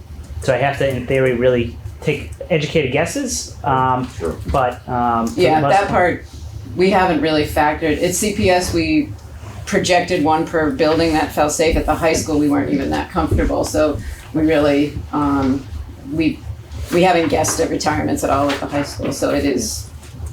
Can you ever do any forecasting on that? Like, you know how many people have X number of years, like say 20 years I have all in of or that. 30 years in? You have all of that data. So At you kind CPS, of- we felt more comfortable to feel that we could assume there'd be 4 retirees across the schools. The high school's one school, and we just weren't as sure. Because the numbers that took the incentive and the people who are eligible having not taken the incentive, we just needed a little time before we were willing to make a Would projection. you offer that incentive again, or was The chairs and I had a brief conversation. When we offered it, we said it wasn't going to be a regular thing. We'd like to settle into it. I think probably at least let the benefits play out another couple of years. I don't know that it's off the table forever. It was a success and well received by them and benefited us. And it's up for discussion. So a 7% increase in a sub 2% CPI environment is a big difference. Yeah. As I recall, the contract for the high school, there's a very generous longevity clause. Is that something you'll be benchmarking with other districts as part of this negotiation? What is that? For every, I think it's 5 years, maybe 10 years, they start getting these significant. We've been bringing that number down. Have you? Yeah. Great. A couple of contracts ago that started to change. So there's steps, there's lanes, there's COLA, there's longevity. Longevity's only about. You talk about steps. I did, I said steps, Oh, lanes, COLA, longevity. Okay, Yeah. got it. So the, just one question about salary teachers. About 10% of, I'm sorry. Okay. Somewhere around 8 or 10% of between 8 and 10% of that 873 is in ELL. Can you just describe what's going on there? It goes from 45,000 to 120 Sure. something. So we shifted more services to the high school because of the needs of the kids. It's a very highly mandated and regulated service delivery model based on the level of proficiency of the child. So we had some students that moved up to the high school that had come up from the middle school that are getting high levels of service. So you had a staff member who was servicing these folks at, say, the middle school, and now they're going to spend more time with them, and so they we get had to charged off reallocate. against the district. Right. Yeah. It's a very high, it's a one-to-one service when they're in the low proficiency range. And then the last one is utilities. That was just something that was underfunded a little bit last year by myself, not knowing exactly. We always take 5 years worth of actuals, try and do more.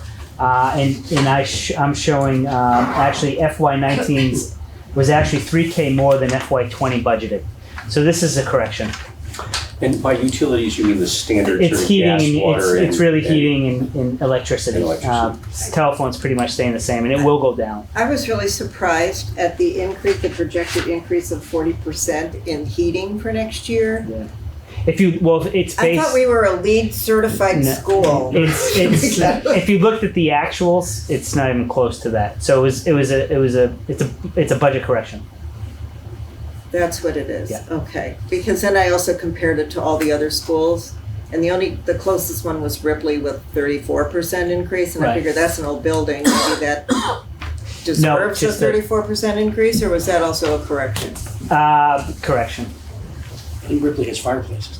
They use those when the boilers break down. And when all those trees came down. It's either hot or cold, there's not much in between, I agree with that. So there was some budget savings. Charter and school choice assessments are going down. Special education tuitions. Yeah, we should talk on that a little bit. For the high school, we carry the charter costs. Carrie's carrying them for the CPS. We have very few kids who opt out to us. The number's moving a little bit. It's a very, very small handful of kids, so. And then special education tuitions going down 514,000. Yeah. And I'll go over those in a future slide. And then debt is going down 97,000.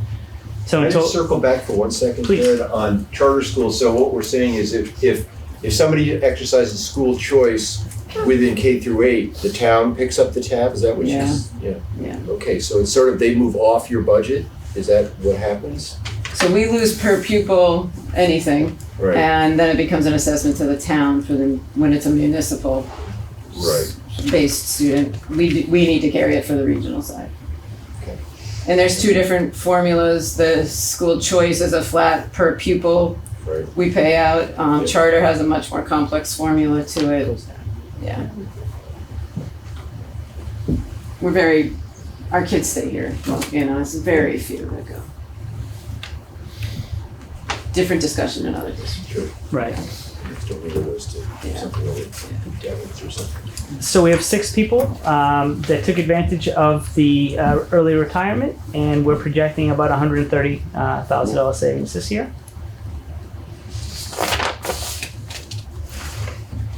So here is our FTEs for the high school.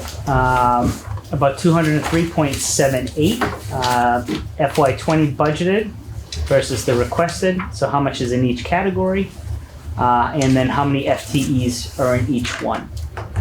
Same formula that I use. That the 40-hour hourly people are 1.0s. The teachers, tutors are 30.75. We have some clerical people working 35 or 40 hours.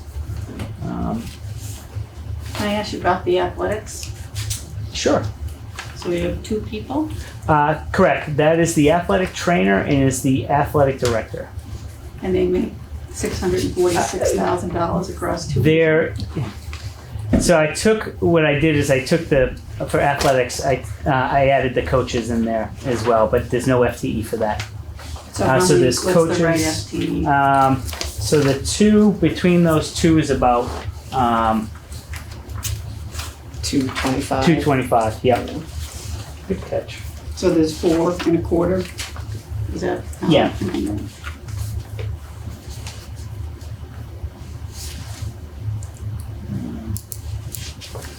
I gotta come to you guys first, and then It's back at the end, right? But yeah, if you went right into the line item budget for the high school, you would see that number. Your tutors. I'm curious about your theater arts program, and you have one, I think you have an arts teacher's salary, and it looks like it might be a part-time or person.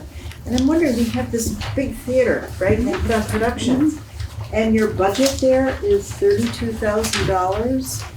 So that's an increase. We've been carrying it in a revolving account, and I think it's been short in previous years. So we added some monies this year to the theater. So is that net of ticket sales? Or? Net of ticket sales, but it's never enough, and they're constantly stressing about it. So Mr. Mastrullo, Principal Mastrullo, that was one of his requests. Even rental of the scripts and They do musical so- licenses. for that much money. Well, when I looked at the Thank you, difference yes. between Okay, I'll be quiet. Thank you. I think I get Dee's point, that we look at athletics. When you I know. look at it, but even just look at the music total. Which is $274,000, and the other is $50,000 in theater, and I was just surprised by that. Well, and really, the theater program's running as one class during the normal, regular school day. All of the great things you're talking about are after-school pieces, so she's stipended, and then there's all the cost of the production. So to your point, for how we get there, it's amazingly high quality. We've been watching the numbers to see if there was enough interest in the kids to get to another section. They have so many choices. That's, there's a lot of options for our kids, so. That theater group they're up this weekend with their Laramie, they're tonight actually, opening night, yeah. They're a great group though, yeah. Hopefully you can get over there this weekend. Could there be too many choices? I don't think so. We watch very carefully to see because you can compete, and I've been in a district where music got so big the art program died. You're constantly watching for those checks and balances. Our theater program, and short of getting into more than I can say out loud, we've struggled for the right teacher, and we've got the right teacher now, but that's a year new, so. If anybody's gonna grow it, it will be her.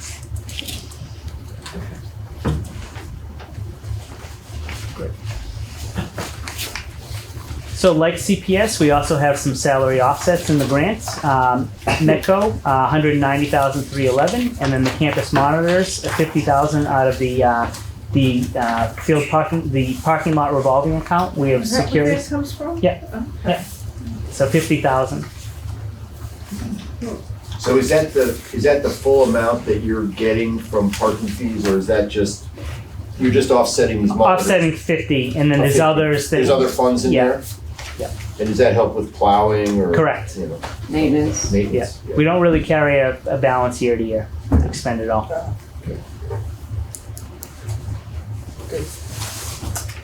So here's our special education tuitions. In the general fund, $2,775,850. And our offsets are circuit breaker and IDEA, $956,000. I'm just trying to reconcile, Jared, so if I go to this detail, so it shows sped non-public tuitions as 2690, and then there's collaborative. 80, yeah. So those are the two Those are the pieces that tie into that. Yeah. Is the collaborative the case collaborative? Depends on the child. You can send kids to other collaboratives you're not members of. Oh, okay. We're down to talking probably about one or two of the kids, yeah. We've very successfully, Dean asked about the older kids. We just built a transition program for our 18 to 22-year-olds at Ripley. And we actually brought a number of kids back who were out of district for that service and maintained a couple that were aging out of the high school. And the success of that has been just phenomenal in a couple of months. So it's great. What's the number of those students, the 18 to 22? How many of them? There's 6 kids in the program right now. Yeah. So the tuition dollars come down, but the circuit breaker did not, which is different than the. So the tuitions, that's our projection right now. Okay. So I think our tuitions they're going way down. Right. So why doesn't the circuit breaker go down on the budget? That's what we're projecting. So it's kind of hard to explain. You have tuitions that meet the threshold and tuitions that don't, and you only get circuit breaker on the formula. Yeah, it's not a straight percentage. Yeah. Okay, so it isn't always going to work that as one goes down the other. Correct. Okay. Yeah. So this is another good sign. 8 days ago, we had 41 students out of district, and we're projecting 35. And this is where we did add ahead for the coordinator, right? Yes. In this program at the high school. This summer, there's a new team chair at the high school. And really, the leadership positions, we talked about team chair at the middle school, they're a huge piece of how we are successful with the new programs. Just the consistency and the way we're doing things, and it's just making a huge difference already. Do you see, not a grand influx, but do you see more students coming in at the high school level than we're going through the K to 8 or the 2 to 8? actually had some of this conversation today. We have some that go out for private and come back for the high school. Be interesting if we do build a school, how that impacts that. It's not huge numbers though, it's a handful, so. But you don't have that many new people. I mean, this number, you're talking 35 versus 20. So am I to assume 10 years from now, if things remain the same, which they won't, but if things remain the same, there would only be 20 at the high school? It depends on the needs of the kids. I think too, what we're realizing is that if kids have been out of district for most of their school career, it's hard to encourage a student and a family to come back for their last 2 years when they're very settled and established. There are also a couple of very significant needs, just knowing the kids that are not kids we could service, particularly in this group. I do think it will keep coming down. We're slowing the pipeline down as it comes up to the high school, so that's gonna have huge impact right there. But we've also got a really rich range of options at the high school now. The 18 to 22 alone is going to manage that for us. So yes, it should keep coming down, but on a given day, you never know. It should keep coming down. So next is our benchmarking for the high school. Instead of 13, we use 11 at the high school. Is this the same year? This is all 2018. Because the average household income on this slide is 142. different. I think because you're adding Carlisle. Carlisle brings the average up. Yeah. They did like 166 in Carlisle. From the 46, I think. 46. From the previous slide. Anyway, brings the We average can up. look back, yes. So it's pretty much the same slides again. Here's the PPE versus our peer groups. And again, you're most comparably Lincoln Sudbury as a regional high school. So, interestingly, Lincoln and Sudbury have very low K through 8 numbers, but very similar high school numbers. So it's just an interesting observation. I don't think Well, what's interesting to me is that in both of these that you did, both for CPS and this, Concord is right in the middle when it comes to average household income, but it's always at the way top end when it comes to expenses. Carlisle's 166, the average that Is Lincoln Sudbury the same structure where you have a superintendent that's So you over average the that entire in district? Concord. Or do they have a superintendent just for the? They have a superintendent / principal for the high school. She does both. District, but she doesn't have any. She has no lower grade Lincoln and responsibilities. Sudbury. Right. So no, it's not the same structure. It's always troubling. Phil probably made a good point. We should, Lincoln Sudbury, its principal / superintendent, she has no oversight of the lower grades. They have their own superintendents at both K-8s. So that would be a variable. I can't imagine being principal and superintendent, by the way. High school principal and super, no way. Bella gets a lot of credit for that. Yeah. Here is the 2000 instructional series per student versus our peer groups. The 2000 percentage in our budget is about 52%. That includes the debt number though. It's a little bit higher. Here are the total FTEs per peer group. So I think this was pointed out at the school committee meeting. I think it would be helpful if this were normalized to per student. Yeah. It's just to get to look at Newton and go, oh, look at that. Well, they probably have 10 times things. You have that in the next. We can, and the thing is too, if you go on ClearGov, you can actually build reports. Yeah. And this is something that you can probably put in, and I'm going to work on that. But I think if you play around with it, it is very user friendly.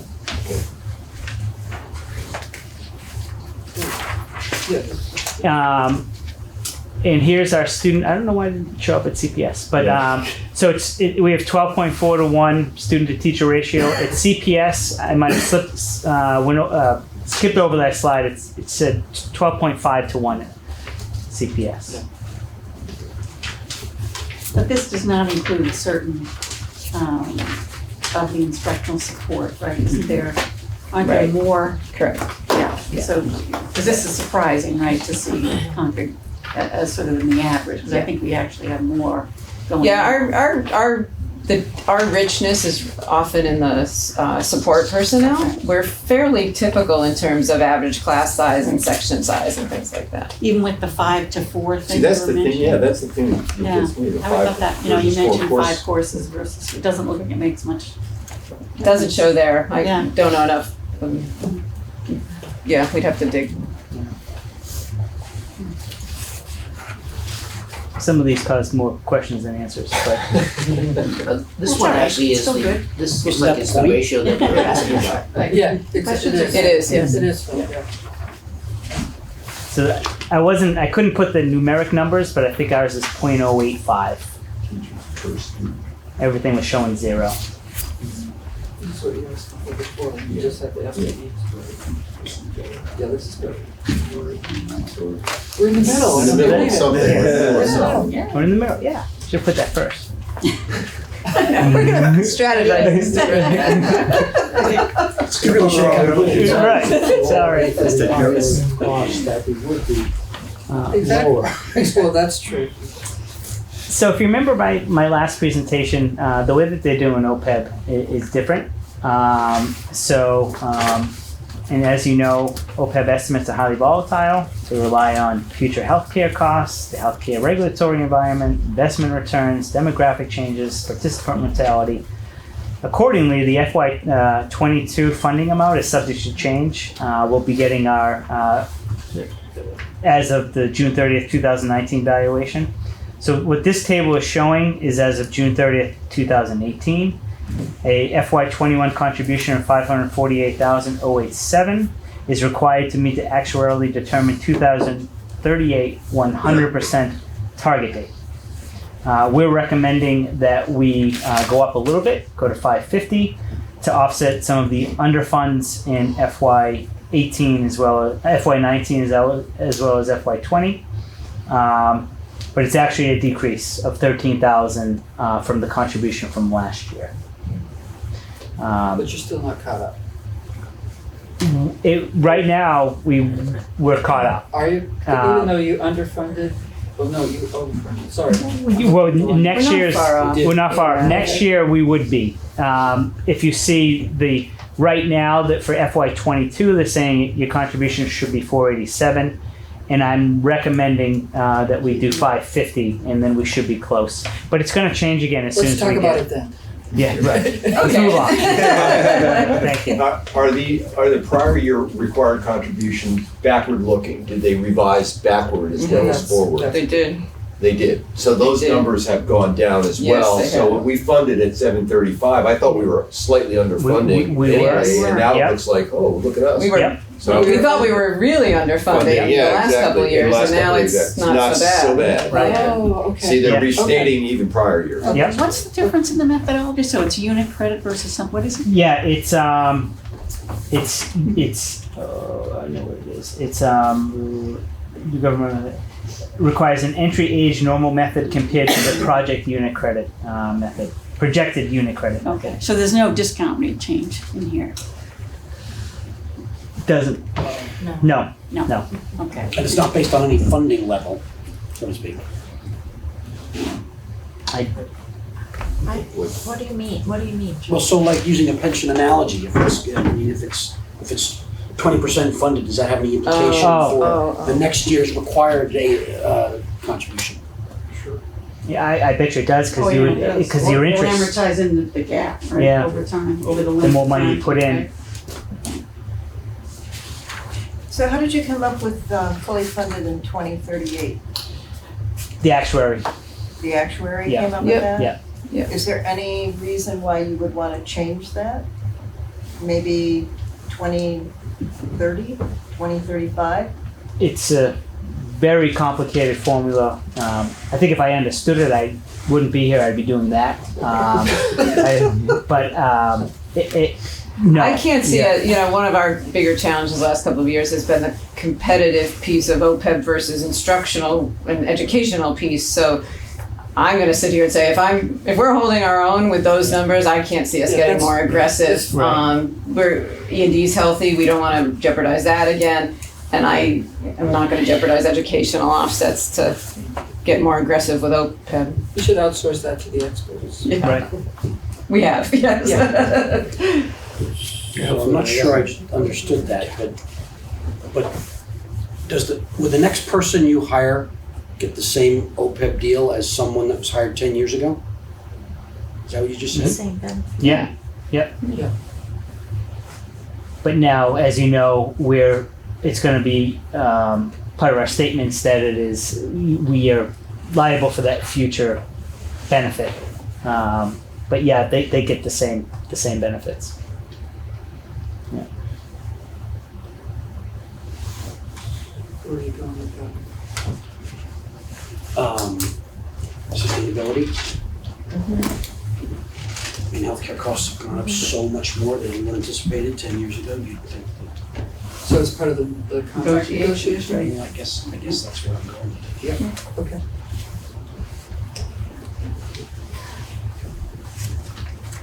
And this is just showing you the healthcare costs for next year.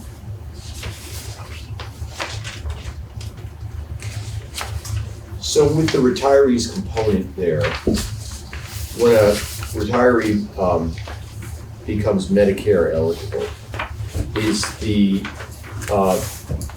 the program pay for their Medicare expenses? Do they pay for some Medigap? What is the retiree entitled to once they reach Medicare eligibility? So we have and you can maybe explain this better than me, but once they hit the 65, we offer the health insurance. It's a reduced rate, so it's not as expensive because of the offset, but we're still required, it's still part of the OPEB. It's still part of that OPEB cost. But they're getting Medicare and you're only paying supplemental. Correct. Got it. Okay, Yeah. got it, okay. You pay Part B But you have to pay a also? premium. You pay Part B and supplemental? Do we? Yeah, we do, don't we? Here? No. Oh, no, we don't. We did in my last district. Yeah, What? Uh, I missed we that. don't, we just pay a share of the supplement A share of the supplement. for Medicare eligible. Okay. But you pay the Medicare premium, which is. Well, that's, No, No. they're The saying they're employee, saying no. the Oh, they're employee not. pays they, the employee Medicare, B, B, and Part we B. pay the supplement, which includes prescription drugs. So there's no Part D for retirees. okay. But they do pay a portion of the supplement as well, the retirees do?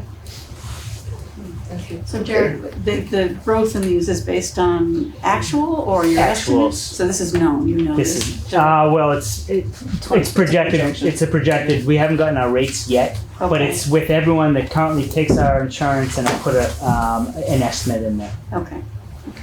And that's why I'm not going based off FY 20's budgeted amount, I'm doing real numbers. And I did that last year too, but it just came out to be a significant budget savings, but the cost is still true. This is just our debt schedule to 2038. Coincidentally, it's the year OPEB will be fully funded. Be a good year. I'll still be here.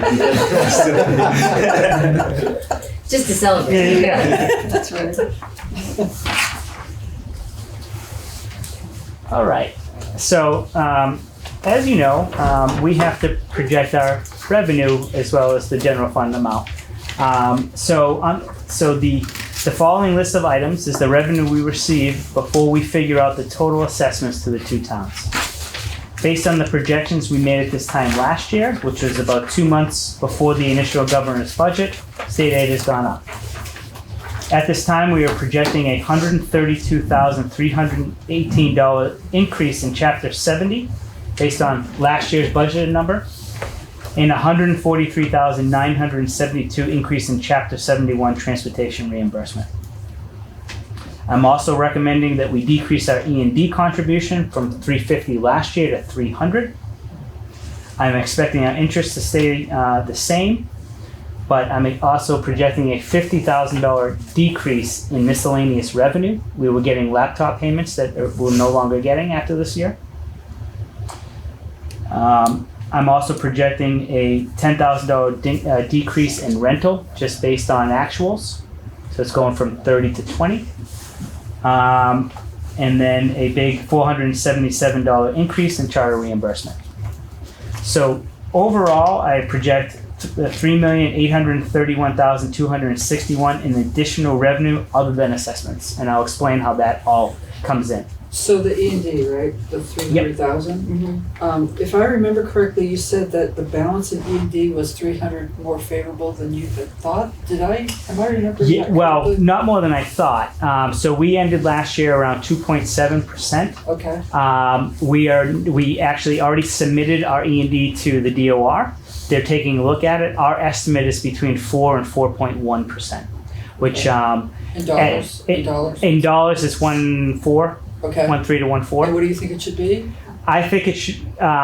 We're right there. I mean, you want to get up to 5. You'd love that. Yeah. 2.7 is dangerously low if you have no other contingencies. Last year, very low. We had no circuit breaker revolving account.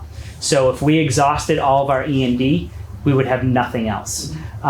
So we're in a healthy spot. If it gets certified at 4%, then we're going to be very healthy, and that includes that 300,000 that's going to be reserved. So if we reduce that to 0 this year, then we'd be close to 5%.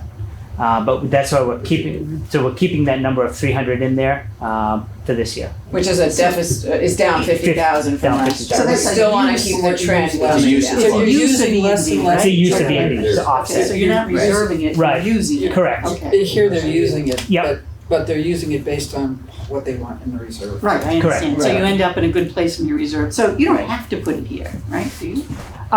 You are capped on it's- the other side somehow? You are capped You at are capped. 5%. So you can't go over. You You can't can't go over, Okay. but the revenue has to match your general fund budget number. So this 300,000 gets us there. Okay. The goal will be to continue To go. to drop that. Yeah, to not Okay. use it. It's not good practice to use it. Right. Yep. Yeah. Right, that's, Right. okay. But if we didn't, if we went over the 5% as a result, where does that money go? Back to the towns. Back to the towns. Oh. Woo-hoo. Yeah, you just changed your minds right there, didn't you? Yeah. Read it. Yep. So this spreadsheet is in your packet, and this is how I do our assessments. So based on the regional agreement, assessments are dictated by the October 1st enrollment, as you know. According to the October 1st enrollment, Concord had 76.1% of the enrollment share, and Carlisle had 23.9%.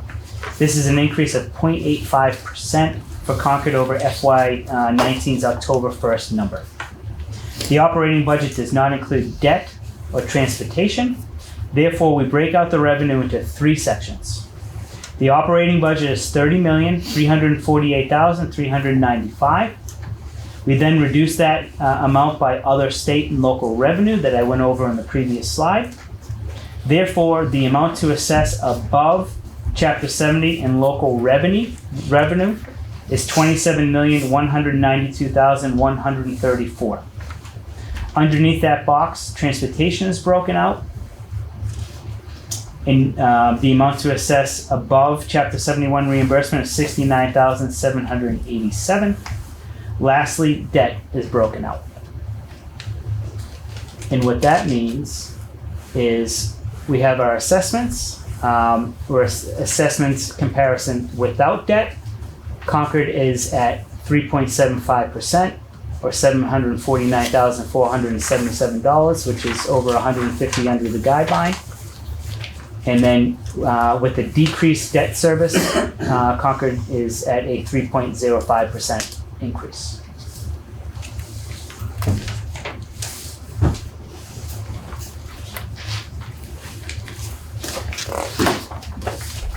I have a couple of little questions on the detail. All right. What is co-curricular professional salary for $250,000? So those are all of a lot of our stipends. Yeah. Those are stipends. Oh, my friends are stipends, okay. So the after-school clubs, Bigger than things like that. Yep, so. And, what's the other thing? At the very end, you have something called retirement. So is that reserve, is that a reserve for severance or something? It's under 5820, Jared, in insurance. Oh, no, under insurance, pardon me. says retirement, that's on the very last Yep. page. It's that's a retirement insurance. That's 600. How much? What's the amount? What is that medical, is that, what is that? 705. 705 Retiree insurance. retiree yep. insurance, okay. Thank you. And how much contingency do you have built into this? This budget, I believe, I have 100, and it's in the 900. I have 125. 100. I didn't go up in this one. 125,000. And we're also in contract negotiations, so same thing. Is there any programs that you're not funding that you wish you could? Not at the moment, no. Is that No, true? we're really bringing you a level service budget because we're really happy with level service. A couple wish list items going on. The CEF looks like they're gonna pick up some of the outdoor classroom and greenhouse and things like that that we can't seem to get to in the capital list, so that's exciting.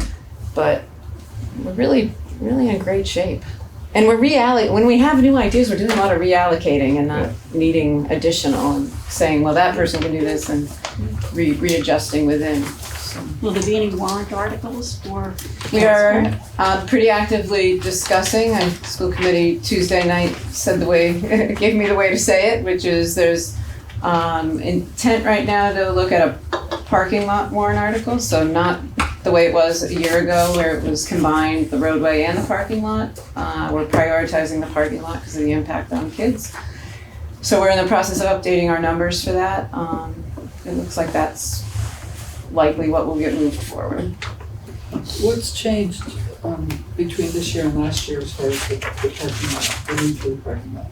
What's changed in terms of the need? Yes. The need is still there, so that part hasn't changed. We continue to talk with kids and look at our ways of being. I met with 4 kids yesterday that are on the Sunshine Movement and the climate action, and even they were saying, we can't take the bus, it doesn't fit our activities, we have jobs to get to, we have this, so the parking need is just real. I thought at last year's town meeting though, there was, what I remembered was that we were asking for other solutions, maybe, to the parking issue. Well, we keep trying other things. It's a need of the kids because of the lifestyle of high school kids right now. So it's not for lack of trying to think outside of the box. It's a lack of impact at this point. Any other capital that you've got coming up besides that? The roadway's gonna still be there if we don't bring that forward. But we've decided to stage this, and after that, the track will be a discussion whether that's a private or public or combined or something. There's definitely some private talk out there. So after that, Where's there's no. the track? That would go where the landfill was. landfill? Yeah. Oh, in front. Okay, you are In front, along Wald. anticipating your own track there. It's on the wish list, but we're a ways from any real discussion about it. The parking and all that's got to get talked about first. Is there any way to add more buses at different times? We've been looking at that. The way the schedules work, there's not any time that would suddenly put a whole bunch more kids on. We run it because of the number of kids on the athletic schedule. That's generally what we target. But once you're starting to talk to the kids, it just doesn't fit the way their worlds are. And our buses, could we add more and make the ride shorter and get them closer to home? Or should it be part of a discussion, a broader discussion on what goes on in the town? And a transportation plan throughout the town? Sure. Yes, and I actually started to have some of that conversation with the town manager. It's a matter of how it fits in, just because of the time frame. Our kids are not traveling from 8 to 3, and our kids need to be moving before and after that. So, but yes, that's certainly, we need to be part of that discussion for sure. The kids are driving already. They're just parking all over downtown Concord, and they're at Alcott, and they're anywhere else. We haven't stopped that. I actually personally think if you got them back on the campus, it would actually might help. Yeah. I started that spin because I think that's actually real. Well, it just seems there's like a disconnect between they're wanting to be a green campus, they're wanting to be very environmentally aware and climate change, and yet at the same time, they want to drive their cars. Right, well, correct. Okay, so I'm Teenagers just- want to be independent, I won't deny that, but I also think there's not a lot of other options Is for there an offset them. plan? What's that? Is there some kind of offset plan? Offset plan in Offset terms the of, environmental impact from? it's in the discussion. We've had different ideas come, which, there's gonna have to be a big picture discussion, because we've had different, the parking fees is always the first thing that comes up, and we get multiple suggestions on how to use that money. So that'll have to be a school committee discussion. One of them last year was to use it to offset the debt cost of. Right. Last year, you were coming into town meeting and you were talking about undertaking a campus planning initiative. Now, is the stuff that you're bringing to this year on the parking and the roadway, is that in the context of having worked on a? So we did a feasibility study a year ago that set us up for that recommendation then last year when we brought the parking and the roadway. So we're still working off of that. We're updating it right now. As I mentioned, the talks with CEF is about coming at that from the lower end projects. So we get to those, because at the rate we're going with the big ones, we're not going to get to those. So it's an ongoing reflection. We have done so much work in the last 2 years to understand that campus and its capacities and its availabilities and the very complex permitting processes and all of that. I think we've got the vision, and it's that list of paving, parking, track, greenhouse, outdoor classroom. So after that, we're going to be maxed out for space that's usable. Sure. Phil, do you have something? So, a couple of things. First of all, Sorry. parking and roadway. It'd be a good idea to check in with the town public works again when you're doing your estimates. We did. Yeah. We are. Yeah. Yes. Thank you. Because they do have a lot of experience. Yep. doing We this. worked really closely with them in the last year. And then my only question is not on this, so if you want to finish the. I just had one comment, which is, and you can't control the way the citizens react and voice their opinions at town meeting. I fully appreciate that there's gonna be a wide range of opinions, and this one is mine.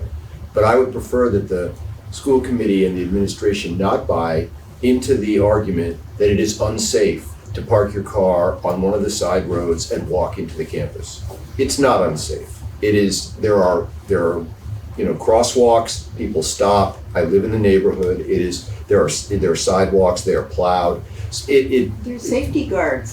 Well, that's for the elementaries. Yeah, that's right. We're It's not crossing the high time. school. It's not the right time. Yeah. But it is, even though people may see lines of cars on Laurel Street or wherever they see them, or parked even in the Alcott campus, walking 2 blocks to school is not going to kill any child. It's just not.